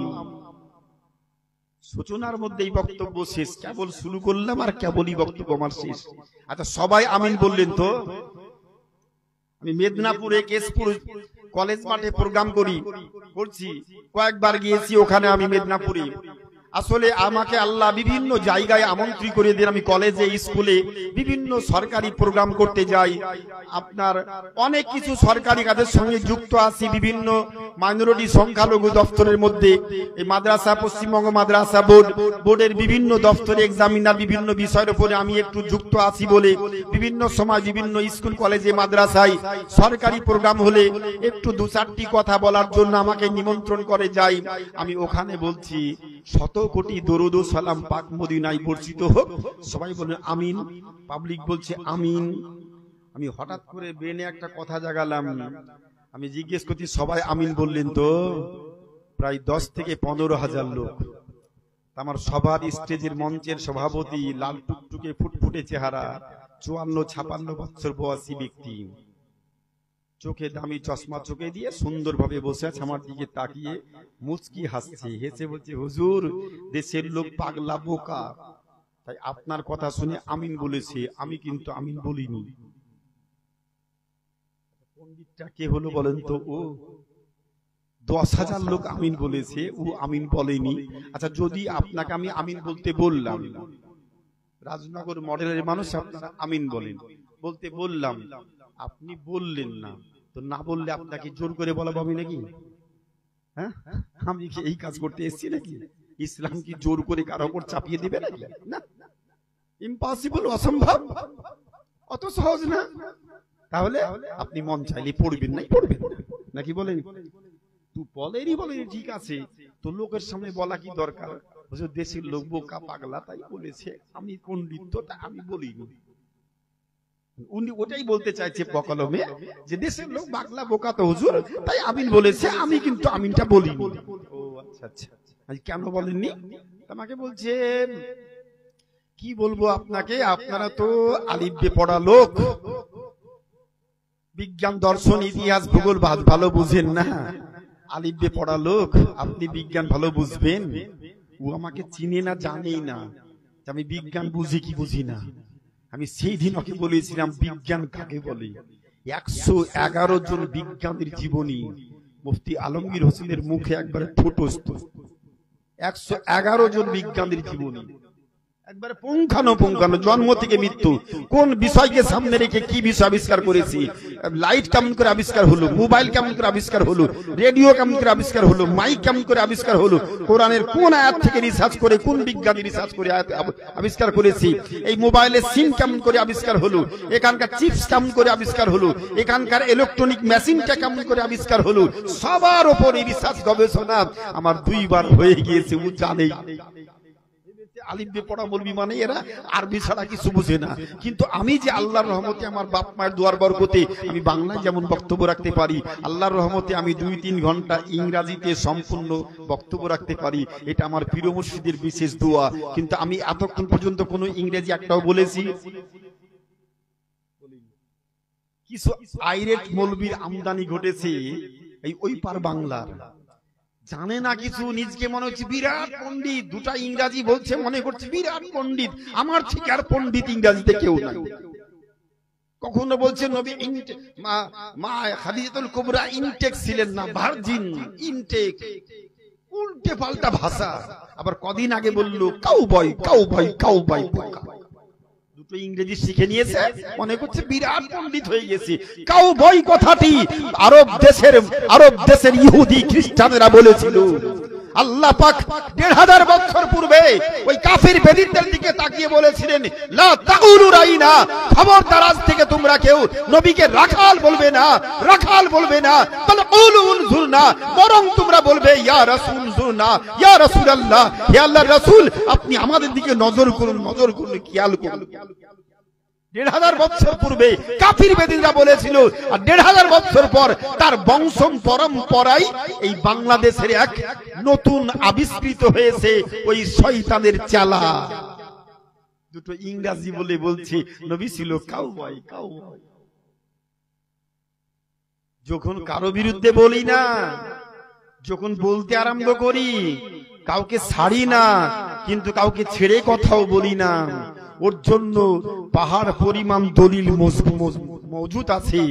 এমনি এমনি আলোচনা বক্তব্য রাখি না, শোনা কথা কোনো মঞ্চে বলি না। নিজের বাড়িতে কম করে 5 থেকে 5.5 লক্ষ টাকার বই খরিদ করে রেখেছি, আলহামদুলিল্লাহ। কম করে 5.5 লাখ টাকার বই হবে বাড়িতে, খরিদ করে রেখেছি। বিভিন্ন দেশ থেকে বই সংগ্রহ করে বাড়িতে রেখেছি। পড়াশোনা করি, বিক্রির জন্য দোকানটা করিনি, পড়াশোনা করার জন্য বইয়ের লাইব্রেরিটা রেখেছি। আলোচনা করি দেখে দেখে, না দেখে নয়। আপনি আমিন বললেন না, বলেন না? ও কেন বললেন না? আমি খুব চালাক মানুষ, কাউকে ছাড়ি না, আর খুব রসে রসে মিষ্টি ওষুধ দিই। আমি যেমন রোগী হয় তাকে তেমন ওষুধটা দিই, কিন্তু খুব রসে রসে, ওর একটু রাখবে না।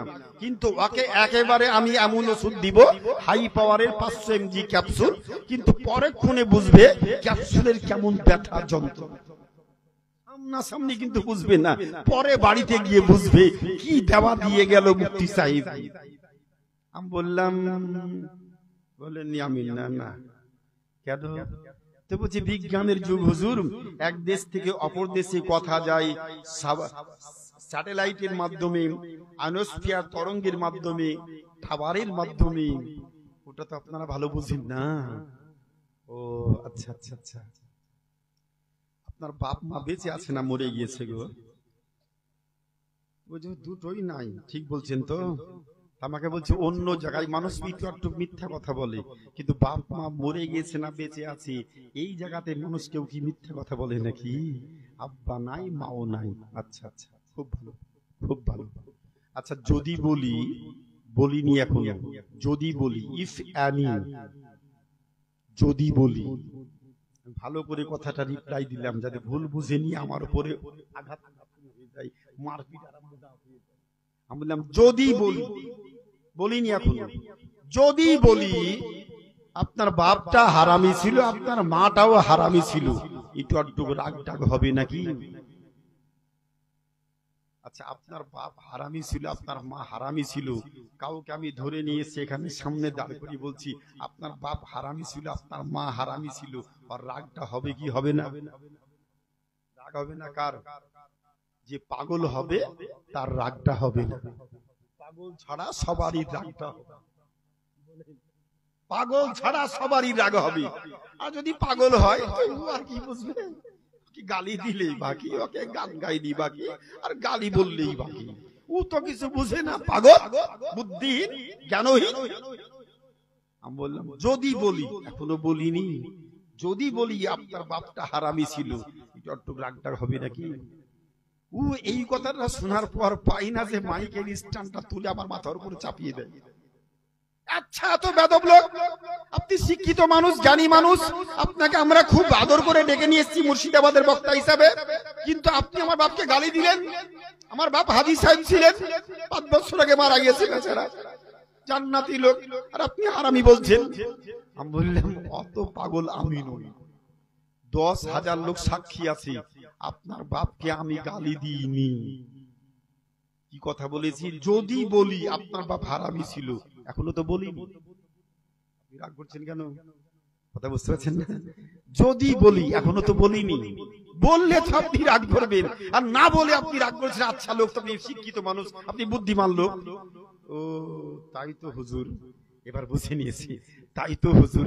আচ্ছা আমি গালি দিইনি, গালি না দিয়ে যদি গালিটা এত গতিতে আপনার বাপের পচা হাড়ে ধাক্কা খেয়ে বেটার রক্ত গরম হয়ে আপনি চোখ রাঙা করে আমার দিকে এগিয়ে আসেন, আমার এই অশ্লীল ভাষা হারামি কথাটা আপনার বাপের কবরে কোন স্যাটেলাইট দিয়ে, কোন টাওয়ার দিয়ে, কোন মেশিন দিয়ে হাজির হলো?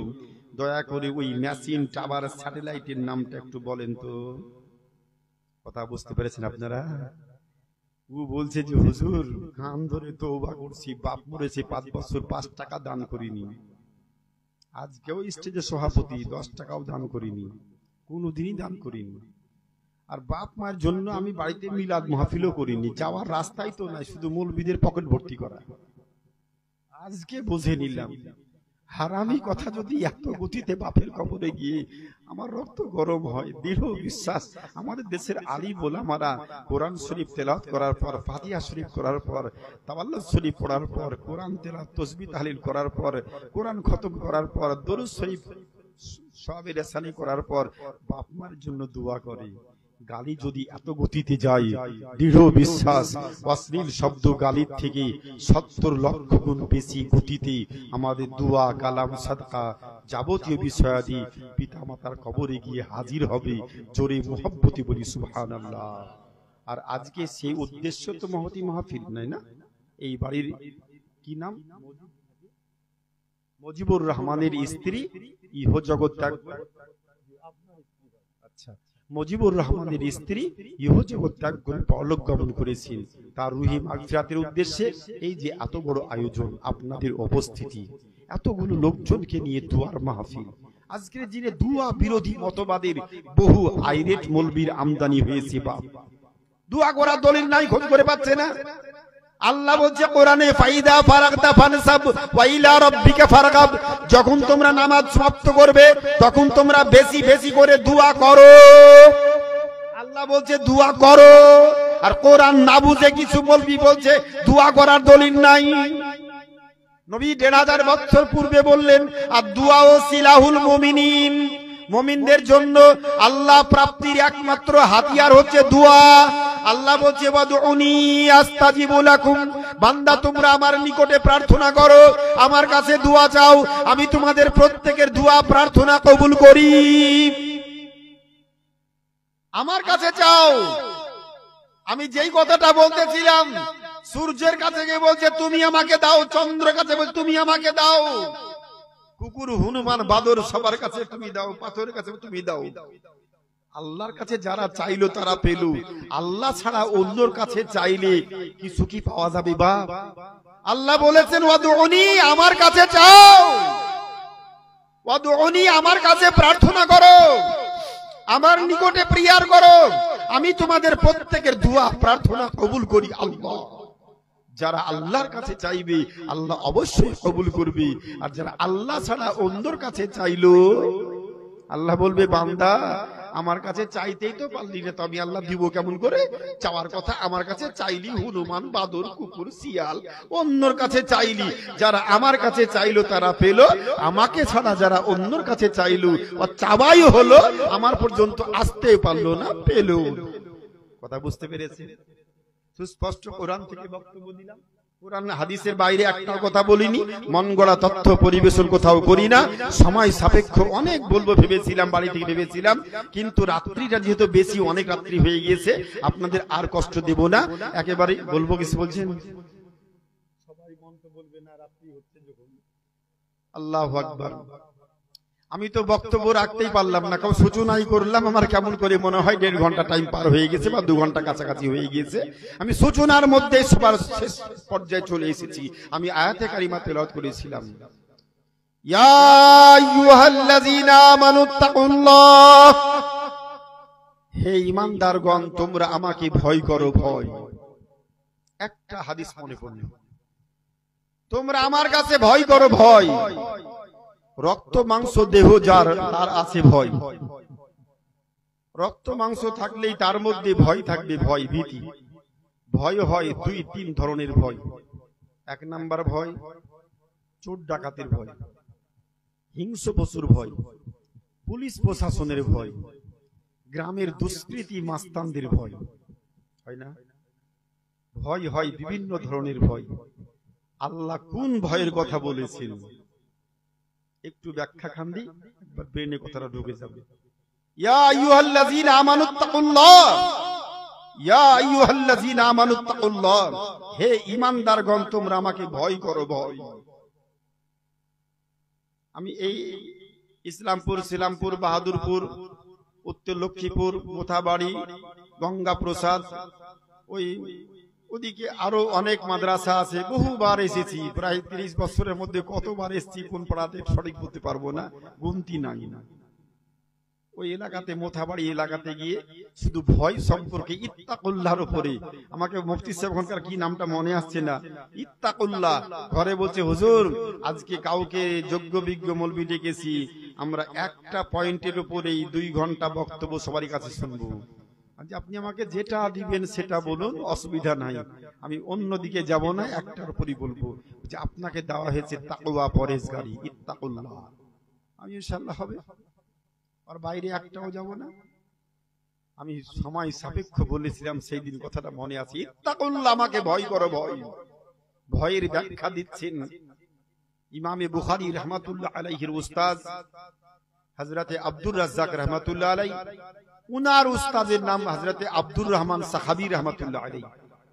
উনার লিখিত একটি হাদিসের বই আল মাকাসিদুল হাসানা, লেবানন মিশর থেকে প্রিন্ট, ওই বইটা আমার বাড়িতে আছে। গত কয়েকদিন আগে আরো কিছু বই নিয়ে আসলাম, আল মুসান্নাফ ইবনে আবি শাইবা, আল মুসান্নাফ ইবনে আব্দুর রাজ্জাক, আল মুসনাদে আহমদ, উমদাতুল কারি ফি শারহিল বুখারী, এই সমস্ত বইগুলো কদিন আগেই আসলো, প্রায় ৭০-৭২ হাজার টাকার উপরে দাম। ইত্তাকুল্লাহ ব্যাখ্যা করেছেন ১৫০০ বছর পূর্বে নবী, আয়াতের ব্যাখ্যা করেছেন। কোরআনের মূল মুফাসসির হচ্ছেন রাসূলুল্লাহ। কোরআন আল্লাহর বাণী, কোরআন নবীর থেকে কেউ কি কোরআন বেশি বুঝে? আল্লাহর বাণী আল্লাহ নাজিল করেছেন নবীর উপরে, আর কোরআন বুঝিয়েছেন, অর্থ ব্যাখ্যা বিশ্লেষণ করেছেন আমার নবী, আপনার নবী, নবী মুহাম্মদুর রাসূলুল্লাহ সাল্লাল্লাহু আলাইহি ওয়াসাল্লাম। কোরআনের ব্যাখ্যা, ইত্তাকুল্লাহ, ভয় করো, ভয়। আল্লামা আব্দুর রহমান সাখাবী বর্ণনা করেন, আল্লাহু আকবার, ইত্তাকুল্লাহর ব্যাখ্যা করতে গিয়ে একটা হাদিসের ছোট্ট ঘটনা নিয়ে এসেছে বইয়ের ভিতরে। কি ঘটনা? মিশর দেশে এক ধনী পরিবার, ধনাঢ্য পরিবার, দুই ভাইয়ের সংসার। বাবা মারা গিয়েছে, জমিদার মানুষ। বড় ভাই বিয়ে হয়েছে, বড় ভাইয়ের 26 বছর হলো বিয়ে হয়, আর ছোট ভাইয়ের 24 বছর হলো বিয়ে হয়। ছোট ভাইয়ের 4টি সন্তান, বড় ভাইয়ের একটাও সন্তান নাই, নিঃসন্তান বন্ধা। বহু ডাক্তার চিকিৎসা করে ফেল। খুব মনোযোগ, আমি হাস্যকর কথা বলি না, কিন্তু হাদিসের কথা বলছি, হাদিসের গল্প। 26 বছর চিকিৎসা করে সব ডাক্তার ফেল হয়েছে, বাচ্চা আসেনি। একদিনের কথা, বড় ভাই আব্দুস সামাদ সন্ধ্যার পর বাড়ির বারান্দায় চুপচাপ বসে আছে। বাড়ির লোকজন, ছেলে মেয়ে খাবার টাবার খেয়ে সব খেয়ে নিয়েছে। ভাতিজি ভাইজিরা এসে বলছে, বড় আব্বু খাবার খান, চলেন। খাবো না। ছোট ভাই বলছে, খাবার খাও, চলো। খাবো না। ছোট ভাইয়ের স্ত্রী বলছে, খাবার খাও। খাবো না। কেন খাবেন না? আপনি বাড়ির মালিক, ভাইয়ে ভাইয়ে কোনো অশান্তি নাই। আমরা দুই ভাইয়ের সংসার, এত বড় পরিবার, এত লেবার দিয়ে বাড়িতে এত বড় সংসার আমরা ম্যানেজ করি, কোনো অশান্তি নাই। খাবার খাবেন না কেন? খান, খাবার খেয়ে নেন, চলেন। কোনো অশান্তি নাই, কিন্তু খাবার আমি খাবো না। কেন খাবেন না? বলে, খাবো না। বলে, কারণটা তো কিছু বলবে, খাবেন না কেন? তো বলছে, তোর সংসার তুই দেখে নে, আমি সব ডাক্তার চিকিৎসা করেছি। আজকে বড় ডাক্তারের কাছে গিয়েছিলাম তোর ভাবিকে নিয়ে। বড় ডাক্তার চিকিৎসা করে বলল, আপনার স্ত্রী কোনো সন্তানাদি হবে না, অতএব স্ত্রীকে আপনি বাড়ি নিয়ে যান, কোনো সন্তানাদি হবে না। যখন সন্তানাদি হবে না, তো সংসারে কাজ করা আমার কি দরকার? তোর সংসার তুই কাজ করগা, তোর খাবারও খাবো না, তোর বাড়িতে আমি কাজও করব না, সংসারও করব না, আর কিছু করব না। তোর সংসার, তোর ফ্যামিলি তুই দেখে দেখা যা, আমি ভাত আর খাবো না। আচ্ছা, কোনো মানুষ যদি রেগে যায়, কোনো বাচ্চা ছেলে যদি রেগে থাকে, ও যত ক্ষুধার্ত থাকবে তত রাগ বাড়বে। যেন তেন প্রকারের ফুসলে ফাসলে যদি দুটি ভাত খাইয়ে দেওয়া হয়, রাগটা একটু কমবে, তাই না? রাগটা কমে যাবে। আর যদি যতক্ষণ না খেয়ে থাকবে, তত রাগ বাড়তি অবস্থায় থাকবে। যেন তেন প্রকারের খাবার খাওয়াতে হবে। ছোট ভাই বলছে, কি যে বলেন আপনি, আপনি বাড়ির মালিক, আর আপনি খাবেন না বললে হবে নাকি? আপনার মালিকানা কে নিবে, আমি নিব নাকি? কোন ডাক্তার দেখিয়েছে? অমুক অমুক অমুক, সব ডাক্তার শেষ। কালিয়াচক, মালদা, গৌড়বঙ্গ ইউনিভার্সিটি হোক, আর উত্তরবঙ্গ মেডিকেল কলেজ রায়গঞ্জ, সব শেষ। শিলিগুড়ি মেডিকেল, কিচ্ছু বাদ নেই, সব দেখা হয়ে গিয়েছে, নাই, হবে না। পাগলা লোক আপনি। আমাদের দেশে, মিশর দেশে সব থেকে বড় একজন কবিরাজ ডাক্তার, যার নাম লোকমান হাকিম। ওর কাছে দেখিয়েছেন না? তাহলে আগামীকাল সকালবেলায় আমরা সেজে গুজে পরিবারের লোকজন সবাই মিলে লোকমান হাকিমের কাছে মরলে বড় ডাক্তারের কাছে গিয়ে মরাই ভালো। খাবার খান বলেছে, খাবার খেয়ে নিল। সকালবেলায় সেজে গুজে, খুব তাড়াতাড়ি বলছি, সেজে গুজে একবারে সবাই, সপরিবারে দেশের মানুষ 30 জন 40 জন লোককে নিয়ে লোকমান হাকিমের বাড়িতে গিয়ে হাজির। লোকমান হাকিম একজন বড় মাপের চিকিৎসক, কবিরাজ ডাক্তার। পরীক্ষা নিরীক্ষা করে সবাই তো রোগ বলতে পারে। ডাক্তার কাছে গেলে এটা করো, এটা করো, এটা করো, 36 রকমের পরীক্ষা করার পর তারপরে ও প্রেসক্রিপশন লিখবে। তুই তাহলে 5 বছর পড়লোটা কি? ও সিমটম বলতে কিছু পড়েনি, যে কোন রোগীর কি কি লক্ষণ থাকবে, লক্ষণ কিছু পড়ে না, কিছু গবেষণা নাই। বাপের টাকা আছে, আসলে 5 বছর ডিগ্রি MBBS করে চলে এসেছে, যা কিছু করবে আগে পরীক্ষা নিরীক্ষা। আমি বহু ডাক্তারকে বলি, আমার পরিবারও 4 জন ডাক্তার আছে। আমার এলাকার মধ্যে আমাদের পরিবারটা খুব শিক্ষিত পরিবার। আমার পরিবারে, আমার ফ্যামিলিতে 60 জন হাই স্কুলের শিক্ষক, 4 জন MBBS ডাক্তার। আলহামদুলিল্লাহ, খুব শুকরিয়া আদায় করি। এই কারণে আদায় করি যে বাড়িতে থাকলে সবাই জামাতে নামাজটা পড়ে, ওই কারণে শুকরিয়া আদায় করি। বেনামাজি হলে ওদের কথা এই পবিত্র স্টেজে বলতাম। কিছু কিছু জায়গায় দেখছি চাকরি পেয়ে গেলে, অর্থ ধনী হয়ে গেলে ও মসজিদের বুড়াতে যায় না। দেখছি বহু জায়গাতে মসজিদের কাছে যায় না, ও ভাবছে আমি আর মরবো না। আমি অনেক জায়গাতে বলেছি, ভাই আপনারা যে বসে আছেন, আজান হলো মসজিদে নামাজ পড়বেন না, আপনারা পড়েন, পড়বো, এখন কাপড় টাপড় ঠিক নাই। আচ্ছা, 100 বছর পূর্বে আমরা এখানে যারা বসে আছি, 100 বছর পূর্বে আমরা কেউ ছিলাম বাপ? একটা লোক ছিলাম না? আচ্ছা, আগামী 100 বছর পরে আমরা কেউ থাকবো? কেউ থাকবো না, একটা কেউ থাকবো না। তো বলছি না হুজুর, কেউ থাকবো না। তাহলে 100 বছর পূর্বে আমরা একটাও কেউ ছিলাম না, আগামী 100 বছর পরে আমরা একজন ব্যক্তি কেউ থাকবো না। যদি কেউ না থাকি, তাহলে এই কার জন্য সংসার আর কার জন্য এই আড্ডাখানা? কথা বুঝাতে পেরেছি? কার জন্য আড্ডাখানা? ওইটুকু কথা বলে আমি মসজিদে চলে গেলাম। পরের রক্তে দেখছি যারা যারা আড্ডা করতো সবাইকে দেখছি বাড়ি থেকে সব লুঙ্গি চেঞ্জ করে একবারে মসজিদে হাজির। এই কি ব্যাপার? এই নতুন নতুন লোকগুলো। ইমাম সাহেব বলছে আজকে কি বলেছেন হুজুর? এই যে এত লোকের ভিড় মসজিদে, বুঝতে পারছি না। এই কিছুদিন আগে 19 থেকে 21 সাল পর্যন্ত লকডাউন চললো, মানুষ মরবে ভয়ে আতঙ্কিত হয়ে মসজিদে মুসল্লি বেশ ভালো হচ্ছিল। লকডাউন চলে গিয়েছে, মুসল্লিও কমে গেছে। আমাদের এলাকাতে খুব ভালো ছিল, দেখলাম খুব জোর, সবাইকে দেখছিলাম। কিন্তু যখনই লকডাউন শেষ, ভাবছে আমি মরবো না, আর চিরন্তন থেকে যাব। হাইরে বোকার বেটা বোকা, 100 বছর পূর্বে যেমন কেউ ছিলাম না, আগামী 100 বছর পরে আমরা একটাও কেউ থাকবো না, গ্যারেন্টি। কেউ মরতে চাই না। 90 বছর বয়স যদি বলে মরবেন, একটু চলেন। হ্যাঁ, তুমি ঠিকই নিয়ে রেখেছো নাকি মরার? যে তুমি আমাকে বলছো মরে যাব, মানে ও জানছো 90 বছর বয়স, কিন্তু মরবো এটা মনে প্রাণে মানতে পারে না, ভাবছে আমি চিরন্তন থেকে যাব।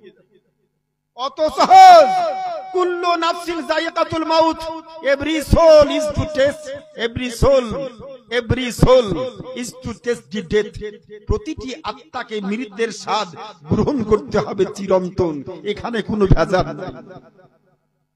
বিজ্ঞানী বলছে অল প্লান্ট ইজ মর্টাল, জীব মাত্রই মরণশীল। যার মধ্যে প্রাণ আছে তাকে মরতে হবে চিরন্তন। বিজ্ঞান, দর্শন, ইতিহাস, ভূগোল প্রত্যেক বুদ্ধিজীবীর একই মত, অল প্লান্ট ইজ মর্টাল, জীব মাত্রই মরণশীল। হিন্দু শাস্ত্রে দেবতা নবী আসার 3000 বছর পূর্বে বলেছেন, ওম নমস্তে সর্বভূত নমো মৃত্যুনাং চিরন্তনাং নমো নমস্কন্তে নমো। যার জন্ম হয়েছে তাকে মরতে হবে চিরন্তন। কেউ চিরদিন পৃথিবীতে থাকবে না, কেউ থাকবে না, প্রত্যেককে যেতে হবে। ছোট ভাইয়ের কথা শুনে খাবার টাবার খেয়ে নিয়েছে বড় ভাই। সকাল সকাল সাজুগুজু করে লোকমান হাকিমের বাড়িতে যা চিকিৎসা করার জন্য, ওটাই বলছিলাম না, ওদিকে যাচ্ছে। লোকমান হাকিম দুপুরবেলায় জোরে নামাজটা পড়ার পর বাইরে চারে বসে বসে বসে আর বসে আছে। দেখছে লোকজন আসছে, এত সাজুগুজু করে। রোগী তো হবে না, রোগী হলে তো একটু উস্কো খুস্কো ভাব থাকবে, রোগীর মধ্যে একটা উস্কো খুস্কো ভাব থাকবে, মনোমালিন্যতা ভাব থাকবে, একটু আধপাগলা ভাব থাকবে পোশাক পরিচ্ছেদের মধ্যে। এরা তো মনে হচ্ছে সাজুগুজু করে সব অনুষ্ঠান বাড়ি, বিয়ে বাড়িতে। এই বাড়ি বোধাই, কোথায় এসছো? হুজুর আপনার কাছে এসছি, আপনার নাম লোকমান হাকিম না? বলে হ্যাঁ। কি ব্যাপার? বড় বিপদে আছি হুজুর, বড় বিপদের মধ্যে আছি। আমার এই দেখেন বিয়ে হওয়া 26 বছর পার হলো, কোন ডাক্তার চিকিৎসা করে আমার স্ত্রীর সন্তানাদি হয়নি। তো প্রতিজ্ঞাবদ্ধ করেছিলাম আর চিকিৎসা করব না। ছোট ভাইয়ের কথাই, গ্রামের বাড়ির লোকেদের কথাই এসেছি আপনার কাছে। হুজুর একটু আপনি ভালো করে দেখে ভালো করে চিকিৎসা করেন তো, যাতে আমার স্ত্রী গর্ভে একটা সন্তান আল্লাহ দেয়। লোকমান হাকিম রোগীর দিকে দেখছে আর মুচকি মুচকি হাসছে, দেখছে আর হাসছে। আচ্ছা বলুন তো, আমার মেয়ে আমার স্ত্রী যে সম্ভাব্য গর্ভবতী বাচ্চা পেটে, আর ওই অবস্থায় যদি কোনো ওই প্রসূতি বিভাগের গাইনো বিভাগের কোনো চিকিৎসকের কাছে নিয়ে যায়, আর গাইনো চিকিৎসক আমার স্ত্রী হাতখানা ধরে মুচকি মুচকি হাসে, আমার রাগটা হবে না খুশি হবে? চিকিৎসা করবে করবে, ওর মনটা এত খারাপ কেন বলবো না? ওর মনটাই খারাপ, এই ডাক্তার কাছে চিকিৎসাই করবো না বলবে না? রোগী দেখছে আর মুচকি মুচকি হাসছে, দেখছে আর হাসছে। এই আপনি কি পাগল নাকি? আপনাকে বলেছি আমার স্ত্রী দীর্ঘ 26 বছর বিয়ে হলো, সন্তানাদি হয়নি, আপনি ভালো করে চিকিৎসা করেন। আপনি পাগল নাকি? আপনি দেখছেন আর হাসছেন। লোকমান হাকিম বলছে, বাবা রে, আমি পাগলও না, আর তোমার স্ত্রীর সৌন্দর্য লাবণ্যতা দেখে আমি হাসছি না। তাহলে আমি তোমার স্ত্রীর দিকে তাকিয়ে আমি ভাবছি, এমন সময়তে তুমি এসেছো আমার কাছে বাচ্চা নেওয়ার চিকিৎসা করতে। তোমার স্ত্রী মাথা থেকে পা পর্যন্ত লক্ষ্য করার পর দেখলাম তোমার স্ত্রী আজ থেকে গুনে 40 দিনের দিনে ইন্তিকাল করবে। জোরে বলবেন না সুবহানাল্লাহ? 40 দিনের মাথায় ইন্তিকাল করবে, আর এই সময়তে তুমি এসেছো বাচ্চা নেওয়ার চিকিৎসা করতে। আমি ভাবছি আর দেখছি আর হাসছি, আল্লাহর শুকরিয়া আদায় করছি। আল্লাহ, এই রকম রোগীকে আমি কি ওষুধ দিব? ই তো 40 দিন পর মরেই যাবে। 40 দিন তো আয়ু, ই তো মরেই যাবে, কে কি ওষুধটা দেব? আল্লাহু আকবার। নিত্য রোগীর কাছে যদি ডাক্তার বলে দেয় তুমি 3 দিন বাঁচবা, বাড়িতে গিয়ে ভালো মন্দ যা পারবে খাও। আচ্ছা, ওই রোগী বাড়িতে এসে ভালো মন্দ খাবে? আর আমি আলমগীর মৌলভী যদি জানতে পারি আগামীকাল বিকেল 3টের সময় মারা যাব, আমি কি এই মডেল রাজনগরে জালসা করব? আমি তো আগেই বাড়িতে গিয়ে মুসল্লায় বসে থাকবো। যদি জানতে পেরে নি আমি আগামীকালকে মরবো, আমি কি আজকার বিদেশে থাকবো? বাড়িতে মুসাল্লার উপরে থেকে তওবা ইস্তিগফার করব, কোরআন তেলাওয়াত করব, আল্লাহ যাতে ঈমানি অবস্থায় আমার ইন্তিকালটা হয়। আল্লাহু আকবার বলতেছিলাম, খুব বেশি কষ্ট দিয়ে দিলাম। মিলাদের মাহফিল বলেছি অল্প সময়, কিন্তু একটু বেশি করে বলে দিলাম। এই বাবা জীবন একটু বললো তাই একটুখানি এগিয়ে গেলাম। ইত্তাকুল্লাহ, আল্লাহকে ভয় করো, ভয়। সর্বোপরি আলোচনা শেষ প্রান্তে চলে এসেছি। বাপ লোকমান হাকিম বলছে, বাপ রে, হিসাব করে দেখছি তোর স্ত্রী আয়ু মাত্র 40 দিন। এই অবস্থায় আমি কি ওষুধ নির্বাচন করব, কি ওষুধ দিব, ওটাই ভাবছি। রোগী যখন জানতে পারলো আমি 40 দিন পর মরে যাব, রোগীর মনটাও খারাপ। গোটা পরিবার সাজোগুজো করে এসেছিল, ধনী মানুষ সেজে গুজে ডাক্তার চিকিৎসা করতে এসেছিল, ভালো চিকিৎসা পাওয়ার আশায়। সবারই মাথায় যেন বজ্রাঘাত পড়ে গেল, মনটাই ভেঙে গেল। 40 দিন পর মরে যাবে, আর যার স্ত্রী মরবে সে স্ত্রীকে চরম ভালোবাসতো। ও বলছে এটা যা হলো হলো, কিন্তু আমার স্ত্রীটা 40 দিন পর মরেই যাবে, আর ওকে দেখতেই পাবো না, একবারে চিরদিনের জন্য বিদায় হয়ে যাবে। কোন কথা হয়ে গেল, গোটা আনন্দ যেন একেবারে ভেঙে চুরচুর হয়ে গেল। মনটা খারাপ, সব আপন আপন যানবাহন গড়িয়ে বাড়ি, সব সংবাদ চতুর্দিকে ছড়িয়ে পড়লো। কার বিটি, কার ভাতিজি, কার ভাইজি, কার ভাইজি, কার বইনজি, বিভিন্ন আত্মীয়তা সূত্রে আত্মীয়, কারো মেয়ে, কারো নাতনি, যে যেমন শুনেছে অমুকের মেয়ে 40 দিনে মারা যাবে, লোকমান হাকিম বলেছে। পরের দিন সকালবেলায় বাড়িতে সবাই তাজা মুখ দেখার জন্য চলে এসেছে। আর এই ধনী মানুষ বলছে স্ত্রী যখন মরেই যাবে, এত সম্পদ, এত পুকুর, এত গরু ছাগল, এত দুম্বা, এত রেখে লাভটা কি? স্ত্রী তো মরেই যাবে, স্ত্রীকে এত ভালোবাসি। দেশের লোকজনকে তড়ি ঘড়ি ডেকে বলল, যত লোক বাড়িতে আসবে বাড়ি থেকে কেউ যেন না খেয়ে বাড়ি না যায়। বড় বড় ডেকচি চাপাও, হাড়ি চাপাও, আর পুকুরের মাছ ধরো, আর হালের গরু দুম্বা যা আছে উৎসব জবাই করো, লোককে খাওয়াও। আর যার অসুখ তাকে দেখতে আসছে লোকজন, আপেল কমলা বেদানা। ও বলছে আমি তো মরেই যাবো, খেয়ে কি করবো? ও শুধু পানি আর মুড়ি, পানি আর মুড়ি, অন্য কিছু খাই না। জোহরের নামাজ, আসরের নামাজ, আওয়াবির নামাজ, চাষতের নামাজ, নফল নামাজ, তাহাজ্জুদ নামাজ, যত নামাজ শুধু নামাজই পড়ে, কোরআন তেলাওয়াত করে। মরেই তো যাব আমি, তো জয় দিন থাকি একটু। একদিন, 2 দিন, 3 দিন, 4 দিন করতে করতে 30 দিন। কিন্তু 30 দিন না খেয়ে একেবারে বেচারা বিছানায় পড়ে গেছে, শুধু শুকনো মুড়ি আর পানি, অন্য কিছু না। যে যত খাবার নিয়ে আসে দেখার জন্য, আর এক একটা কুটুম দেখে দুটোই কাজ একসঙ্গে হচ্ছে, চোখেও কুটি পড়েছে, কাদারও মন ছিল, দুটোই কাজ একসঙ্গে হলো, খিদেও লাগছে। আর ওদের বাড়িতে ওই রুগী দেখতে গেলে পেট ভরে মাংস ভাত খেতে পাওয়া যাচ্ছে, তো প্রতিদিনই চলে যায়। বুঝতে পারছেন, অর্থ যা সম্পদ ছিল আর 4 ভাগ করে 3 ভাগ শেষ। ঠিক 40 দিন পূর্ণ হতে 2 দিন বাকি, বিছানায় পড়ে গেছে, চলার শক্তি নাই, একেবারে নীরব নিস্তব্ধ, উঠার শক্তি নাই, ইশারাতে নামাজ পড়ে। 40 দিন সকালবেলায় নিকটাত্মীয়, খালা, ফুপু, মা, কাছের বোনেরা সব কাছাকাছি এসে ভালো করে গোসলটা দিয়ে পরিষ্কার পরিচ্ছন্ন বিছানা পেড়ে ওকে শুইয়ে দিয়েছে। চতুর্দিকে বসে বসে কোরআন শরীফ পড়ছে। আজকের দিন আবার কিন্তু ফতুয়াবাজ মৌলবীর আমদানি হয়েছে, মৃত ব্যক্তির কাছে গিয়ে কোরআন শরীফ পড়া হচ্ছে বেদাত। বেদাত বেদাত বললেই বেদাত হয়ে যায়, অত সহজ জিনিস নাকি? 1500 বছর পূর্বে নবী আমার বলেছেন, ইকরা সূরাত ইয়াসিন ইনদাল মাউত ওয়া লাকিনু মাউতাকুম লা ইলাহা ইল্লাল্লাহু মুহাম্মাদুর রাসূলুল্লাহ। হাদিস মিশকাত শরীফ, নাসাই শরীফের মধ্যে এসেছে, নবী আমার বলেছেন, তোমরা মৃত্যুমুখী ব্যক্তির সামনে গিয়ে সূরা ইয়াসিন তেলাওয়াত করো, তাকে তালকিন করো, লাকিনু মাউতাকুম লা ইলাহা ইল্লাল্লাহ মুহাম্মাদুর রাসূলুল্লাহ। বেশি বেশি করে তালকিন করো, যাতে ওয়া শেষ নিঃশ্বাসটা কলেমা শুনে, কলেমা পড়তে পড়তে ইন্তিকালটা করে, তার ইন্তিকাল যেন ঈমানি অবস্থায় ইন্তিকালটা হয়। যথা সময়, স্বল্প সময়ের মধ্যে শেষ আলোচনা। এবার 40 দিন পূর্ণ, কাছাকাছি সব কোরআন তেলাওয়াত করছি, দেখছে চোখ বন্ধ করে শুয়ে আছে।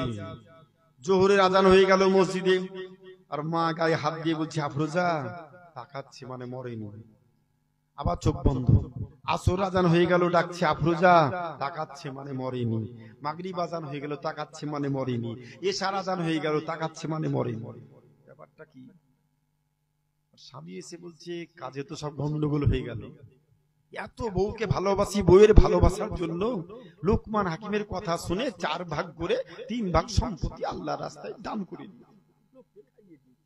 কিন্তু বউ যে মরলো না, তাহলে এখন কি হবে? বুঝতে পেরেছেন? এত বউকে বেশি ভালোবাসে, বেঁচে থাকলে এবার বিপদ। 40 দিন হয়ে গেল, কোন ভুল আছে হিসাবে? কেউ কেউ বলছে মনে হয় হিসাবে গুনতিতে ভুল আছে, আজকে 40 দিন হয়নি। বলে না, হয়ে গিয়েছে, বলে আসার দিনটা বাদ দাও, কালকে দিনটা দেখো। 41 দিন হলো, মরেনি। 42 দিন হলো, মরেনি। 43 দিন মরেনি। 44 দিনের দিন একবারে সাজোগোজো করে লাঠি ঠ্যাঙা নিয়ে সবাই মিলে খাটিয়াতে করে রুগীকে নিয়ে একবারে লোকমান হাকিমের বাড়িতে। লোকমান হাকিম দুপুর বেলায় প্রতিদিনের মতো খাবার খেয়ে জোহরের নামাজ পড়ে ও গাছের নিচে চুপচাপ চেয়ারে বসে আছে। আবার ওই 43 দিন পূর্বে যেমন এসেছিল, তারা তেমন করে সবাই নামছে আর খাটিয়াতে করে রুগী নিয়ে হাজির। কি ব্যাপার? বলে ভুলে গিয়েছেন, ওই 43 দিন পূর্বে এসেছিলাম না চিকিৎসা করতে, আমরা এসেছি আবার। মানে এত রেগে রেগে এসেছে, সবারই চোখ মুখ দেখলেই বুঝতে পারছে সবাই রেগে আছে, সবারই হাতে যেন একটা ঠ্যাঙা লাঠি নিয়ে এসেছে। কি ব্যাপার? রুগী নামাও। রুগীর দিকে দেখছে, আবার মুচকি মুচকি হাসছে, দেখছে আবার হাসছে। আচ্ছা, 43 দিন পূর্বে দেখেছিল, হেসেছিল, তখন নাকি বুঝিয়েছিল এক কথা, কিন্তু আজকের দিনে দেখছে আর হাসছে। এবার রুগীর লোকের রাগ হবে কি হবে না? বাপরে, আবার আপনি হাসছেন? আচ্ছা বেয়াদব লোক তো, আপনি আবার হাসছেন। লোকমান হাকিম বলছে, বাবা রে, আমি হিসাব করে 43 দিন পূর্বে রুগীর যা রোগ সারানোর জন্য আমি ভালো সূক্ষ্ম জ্ঞানে ওষুধ নির্বাচন করেছিলাম। ওষুধে যে আমার কাজ হয়েছে, ওর জন্য আমি দেখছি আর হাসছি। জোরে বলুন সুবহানাল্লাহ। বলে কি ওষুধ নির্বাচন করলেন আর কি ওষুধে কাজ হয়েছে? বলে তোমার স্ত্রী ভালো প্রোটিন ভিটামিন খাবার খেয়ে খেয়ে গর্ভাশয়ে এমন চরক জমেছিল, যদি তোমাকে বলতাম 43 দিন পূর্বে তোমার স্ত্রীকে মাছ মাংস ডিম খাওয়াবে না, কিন্তু ধনী মানুষ তো মাছ মাংস ডিম বাদ দিয়ে প্রতিদিন 200 গ্রাম কাজু বাদাম খেতে, জীবনে গর্ভাশয়ে চরক ধরতো না। আমি হিসাব করে ওষুধ নির্বাচন করেছিলাম, ওষুধের নামটা ছিল মরণ। বলবে না সুবহানাল্লাহ? ওষুধের নামটা হচ্ছে মরণ, মরণ মৃত্যু। ওষুধের নামটা ছিল মরণ মৃত্যু। এই মৃত্যু ওষুধে যে কি কাজ হয়েছে বাপরে, তোর স্ত্রী আর কোনো ভিটামিন খেতে হবে না, যা ছিল চরক সব ঝরে ক্লিয়ার হয়ে গিয়েছে, এবার পরিষ্কার পরিচ্ছন্ন হয়েছে। এবার ভালো মন্দ যত পারবি আস্তে আস্তে খাওয়া, ডিম খাওয়া, তাকে আখরোট খাওয়া, কাজু বাদাম খাওয়া, আস্তে আস্তে শরীর সুস্থ হবে, সংসার কর, আল্লাহ সন্তান দান করবে। 1500 বছর পূর্বে নবী আমার বললেন, আল্লাহ বলছে ইত্তাকুল্লাহ, বান্দা তোমরা আল্লাহ আমাকে ভয় করো। আর নবী আমার বলছেন ওয়াজকুরুল মাউতা, বান্দা তোমরা বেশি বেশি করে মরণকে স্মরণ করো, ফাইন্নাহা তুযাক্কিরুল আখিরা, যারা মরণকে স্মরণ করে তাদের আখিরাত স্মরণ হয়। আখিরাত স্মরণ থাকলে ওই বান্দার দ্বারা পাপের কাজ গুনার কাজ হয় না। তোমরা বেশি বেশি করে মরণকে স্মরণ করো, মরণ স্মরণ করলে আখিরাত স্মরণ হয়। আখিরাত স্মরণ থাকলে ওই বান্দা দ্বারা পাপের কাজ গুনার কাজ হয় না। ওই মেয়েটা মরণকে স্মরণ করেছিল বলেই তো ও ভাত রুটি ভিটামিন প্রোটিন সব ছেড়ে দিয়েছিল। কথা বুঝতে পারছেন আমার? ওয়াজকুরুল মাউতা, তোমরা মরণকে বেশি বেশি স্মরণ করো। আল্লাহ আমাকে আপনাকে সকলকে, বিশেষ করে মুজিব ভাইয়ের অন্তাকিনী স্ত্রী চলে গিয়েছে, সন্তানাদি রেখে গিয়েছে, সকলের মধ্যে ধৈর্য ধারণ করার তৌফিক দান করেন। এবং পরিবার থেকে চলে গিয়েছেন, যে দৈনন্দিন জীবনে চলার পথে যদি কোনো গুনাহ সাগীরা কাবীরা হয়ে থাকে, আল্লাহ যেন মেহেরবানি করে নবী পাকের ওসিলায় তিনার অর্ধাঙ্গিনী স্ত্রীর কবরখানাকে জান্নাতের টুকরো বানিয়ে দিন। সকলেই মুহাব্বতে বলি আল্লাহুম্মা আমিন। ভাষাগত হয়ে থাকে ভুল ত্রুটি ক্ষমা প্রার্থী। হায়াত বাকি তো মুলাকাত বাকি। কোনদিন গ্রামে আসিনি, আজকে আসলাম ছোট্ট একটু দোয়া খায়ের মাহফিলের জন্য। আবার হায়াত বাকি তো মুলাকাত বাকি। এখানেই আমার সংক্ষিপ্ত বক্তব্যের সমাপ্তি। ভাষাগত হয়ে থাকে ভুল ত্রুটি ক্ষমা প্রার্থী। আসসালামু আলাইকুম ওয়া রাহমাতুল্লাহ। পরিশেষে বিশ্ব নবীর প্রতি ভালোবাসা, প্রেম, প্রীতি, মোহাব্বত উজাড় করে দাঁড়িয়ে সালাতু সালাম পাঠ করি। ইয়া নবী সালাম আলাইকা,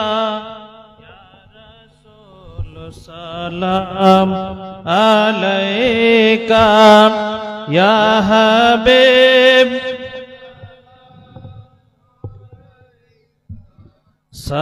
সালাওয়াত ইয়া রাসূলুল্লাহ,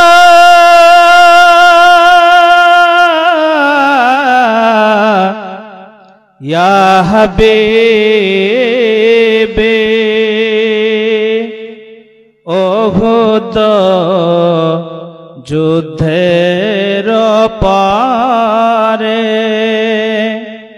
দন্দন মোবারক শহীদ করে, অঙ্গ হই তেরা তো ঝরে, উম্মতি উম্মতি বলে ইয়া নবী সালাম আলাইকা, ইয়া রাসূল সালাম আলাইকা, ইয়া হাবিব সালাম আলাইকা, সালাওয়াত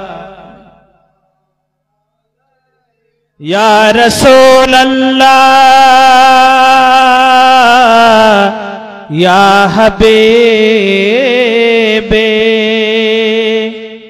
গুনাহগার গুনাহের ফলে যাই যদি দোজখের দলে, ডাকিও আপন বলে রাখিও চরণ তলে, ইয়া নবী সালাম আলাইকা ইয়া রাসূল সালাম আলাইকা ইয়া হাবিব সালাম আলাইকা সালাওয়াতুল্লাহ আলাইকা আসসালাতু ওয়াসসালামু আলাইকা ইয়া রাসূলুল্লাহ আসসালাতু ওয়াসসালামু আলাইকা ইয়া হাবিবাল্লাহ ওয়া আলা আলিকা ওয়া আসহাবিকা ইয়া শাফিয়ানা ইয়াউমাল জাযা বালাগাল উলা বিকামালিহি কাশাফাদ দুজা বিজামালিহি হাসনাত জামিউ খিসালিহি সাল্লু আলাইহি ওয়া আলিহি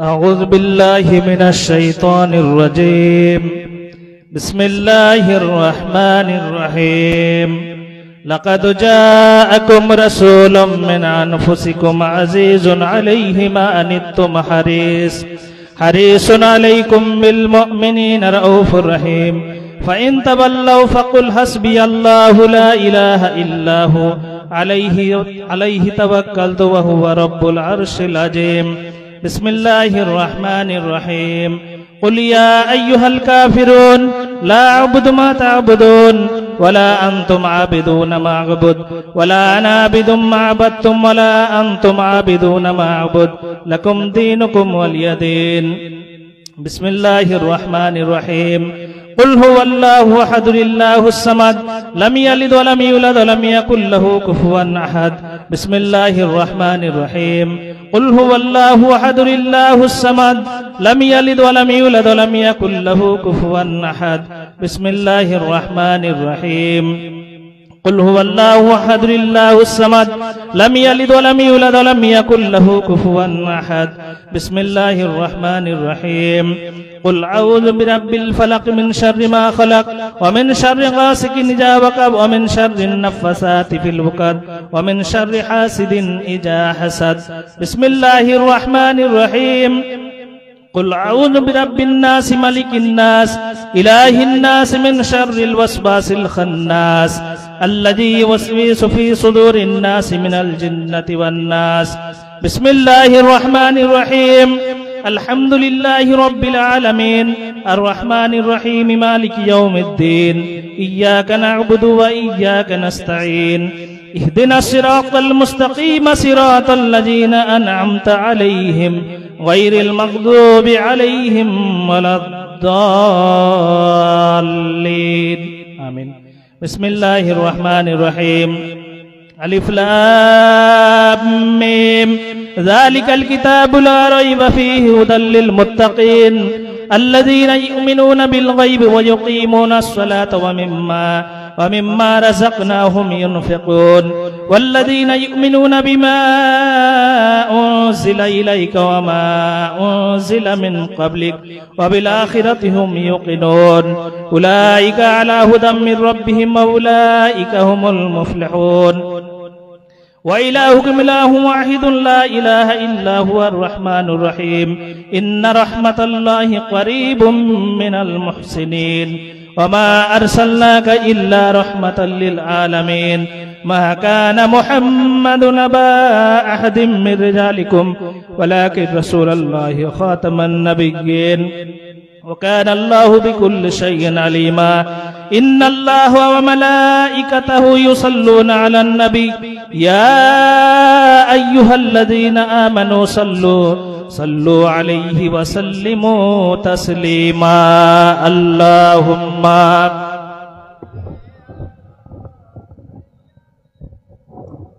مولانا محمد وعلى علي سيدنا محمد صلى الله عليه وسلم اللهم آمين الفاتحة إلى روح النبي صلى الله عليه وسلم الہی رحم فرما مصطفیٰ کے واسطے یا رسول اللہ کرم کیجئے خدا کے واسطے मुश्किल हल कर शाही मुश्किल कुशा के बस्ते करबलाई रद शहीद करबला के बस्ते इल्म हक दे इल्मिल हुदा के बस्ते कादिर कर कादिर कदर कुदरत नमा कदर अब्दुल कादिर कुदरत नमा अब्दुल कादिर गौसुर रजा के बस्ते अल्लाहुम्मा हदिना सिरातल मुस्तकीम अल्लाहुम्मा हदिना सिरातल मुस्तकीम अल्लाहुम्मा रज़ुक़ना शफ़ाअतन नबीका हबीबिकल मुस्तफ़ा तहियतु वस्सलाम अल्लाहुम्मा या मुसब्बिबल अस्बाब अल्लाहुम्मा या मुहल्लिल मुश्किलात अल्लाहुम्मा या शाफ़िअल अमराज़ अल्लाहुम्मा या दाफ़िअल बलियात अल्लाहुम्मा या राफ़िअद दरजात अल्लाहुम्मा या क़ाज़ियल हाजात अल्लाह या रहमान फरहमना इन्नका अंत खैरुस सातिरीन या रहमान फरहमना इन्नका अंत खैरुर राहिमीन या सत्तर फस्तउबना इन्नका अंत खैरुस सातिरीन या रज़्ज़ाक़ फरज़ुक़ना इन्नका अंत खैरुर राज़िक़ीन সকাল থেকে এতক্ষণ যাবত দেশবাসী গ্রামবাসী সকলে মিলে ফাতিহা দুরূদ শরীফ কোরআন শরীফ তেলাওয়াত ফাতিহা দান খায়রাত যা কিছু খাবার ব্যবস্থাপনা যা কিছু করা হয়েছে মাওলা সন্ধ্যার পর হতে উলামায়ে কিরাম যা কিছু আলোচনা করেছি মাওলা আল্লাহ দুআতে যারা 10 20 50 100 টাকা শরীক হয়েছে মাওলা প্রত্যেকের এই আবেদন দানগুলোকে সবার তুমি কবুল করে নাও যাবতীয় বিশ্বের সব বিশ্বনবী পবিত্র পাক রওজায় পৌঁছে দাও নবী পাকের ওসিলায় কুল আম্বিয়া কিরাম কুল সাহাবায়ে কিরাম কুল তাবিঈন আজওয়াজি মুতাহিরাত শুহাদায়ে কারবালা শুহাদায়ে বাদর সকলের পাক আর ভাই সবকে পৌঁছে দাও আল্লাহ আজ পর্যন্ত পৃথিবীর মাটিতে যারা নেককার পরহেজগার সালেহ মুত্তাকিন বান্দা বান্দি ইহ জগৎ ত্যাগ করে চলে গেছে মাওলা সকলের পাক আর ভাই সবকে পৌঁছে দাও সকলের কবরগুলোকে জান্নাতের টুকরো বানিয়ে দাও বিশেষ করে জনাব মোহাম্মদ মুজিবুর ভাইয়ের স্ত্রী বর্ধাঙ্গিনী ইহ জগৎ ত্যাগ করে চলে গেছে মাওলা যার জন্য যাবতীয় ব্যবস্থাপনা সাদকা খায়রাত দান খায়রাত কোরআন শরীফ তেলাওয়াত ফাতিহা শরীফ যাহা কিছু ব্যবস্থাপনা করা হয়েছে মাওলা তার বদৌলতে মাওলা তার স্ত্রীর কবরের আযাবকে দূর করে দাও তার জীবনের গুনাহ সাগীরা কাবীরা ক্ষমা করে দাও তার কবরখানাকে জান্নাতের টুকরো বানিয়ে দাও পরিবারের সকল যারা মা হারা পিতা হারা সন্তান হারা বাপ স্বামী হারা বাপ হারা যে যেখানে কবরস্থ রয়েছে হাত উত্তোলন করেছি মাওলা আমাদের প্রত্যেকের হাতগুলো কবুল করে নাও আমাদের পরিবারের শান্তি রহমত বরকত পৌঁছে দাও গোটা গ্রামের ঐক্য ইউনিটি বাড়িয়ে দাও সকলে আহলে সুন্নাত ওয়াল জামাতের উপরে কায়েম দায়েম থেকে ইহ জগৎ ত্যাগ করে তৌফিক দাও আল্লাহ সকল পরিবারের শান্তি রহমত বরকত পৌঁছে দাও সকলের বাড়িতে বালা মুসিবতকে দূরীভূত করে দাও রোজি রোজগারে বরকত দাও আল্লাহ সকলের পরিবারের শান্তি রহমত বরকত পৌঁছে দাও কন্যাদায়ী ব্যক্তির সুপাত্রস্থ করার তৌফিক দাও আর পুত্রদায়ী ব্যক্তির সুপাত্রস্থ করার তৌফিক দাও সুবহান রাব্বিকা রব্বিল ইজ্জাতি আম্মা ইয়াসিফুন আগামী দিনে সুষ্ঠুভাবে সমাজ ছেলে মেয়ে স্ত্রী সন্তান ছেলে মেয়ে নিয়ে আমরা ইজ্জতের সঙ্গে এই দেশে বসবাস করি তার তৌফিক দাও সুবহান রাব্বিকা রব্বিল ইজ্জাতি আম্মা ইয়াসিফুন ওয়া সালামুন আলাল মুরসালিন আলহামদুলিল্লাহি রাব্বিল আলামিন আমিন বিহাক্কি লা ইলাহা ইল্লাল্লাহু মুহাম্মাদুর রাসূলুল্লাহ সাল্লাল্লাহু তাআলা আলাইহি ওয়া সাল্লাম আসসালামু আলাইকুম ওয়া রাহমাতুল্লাহ।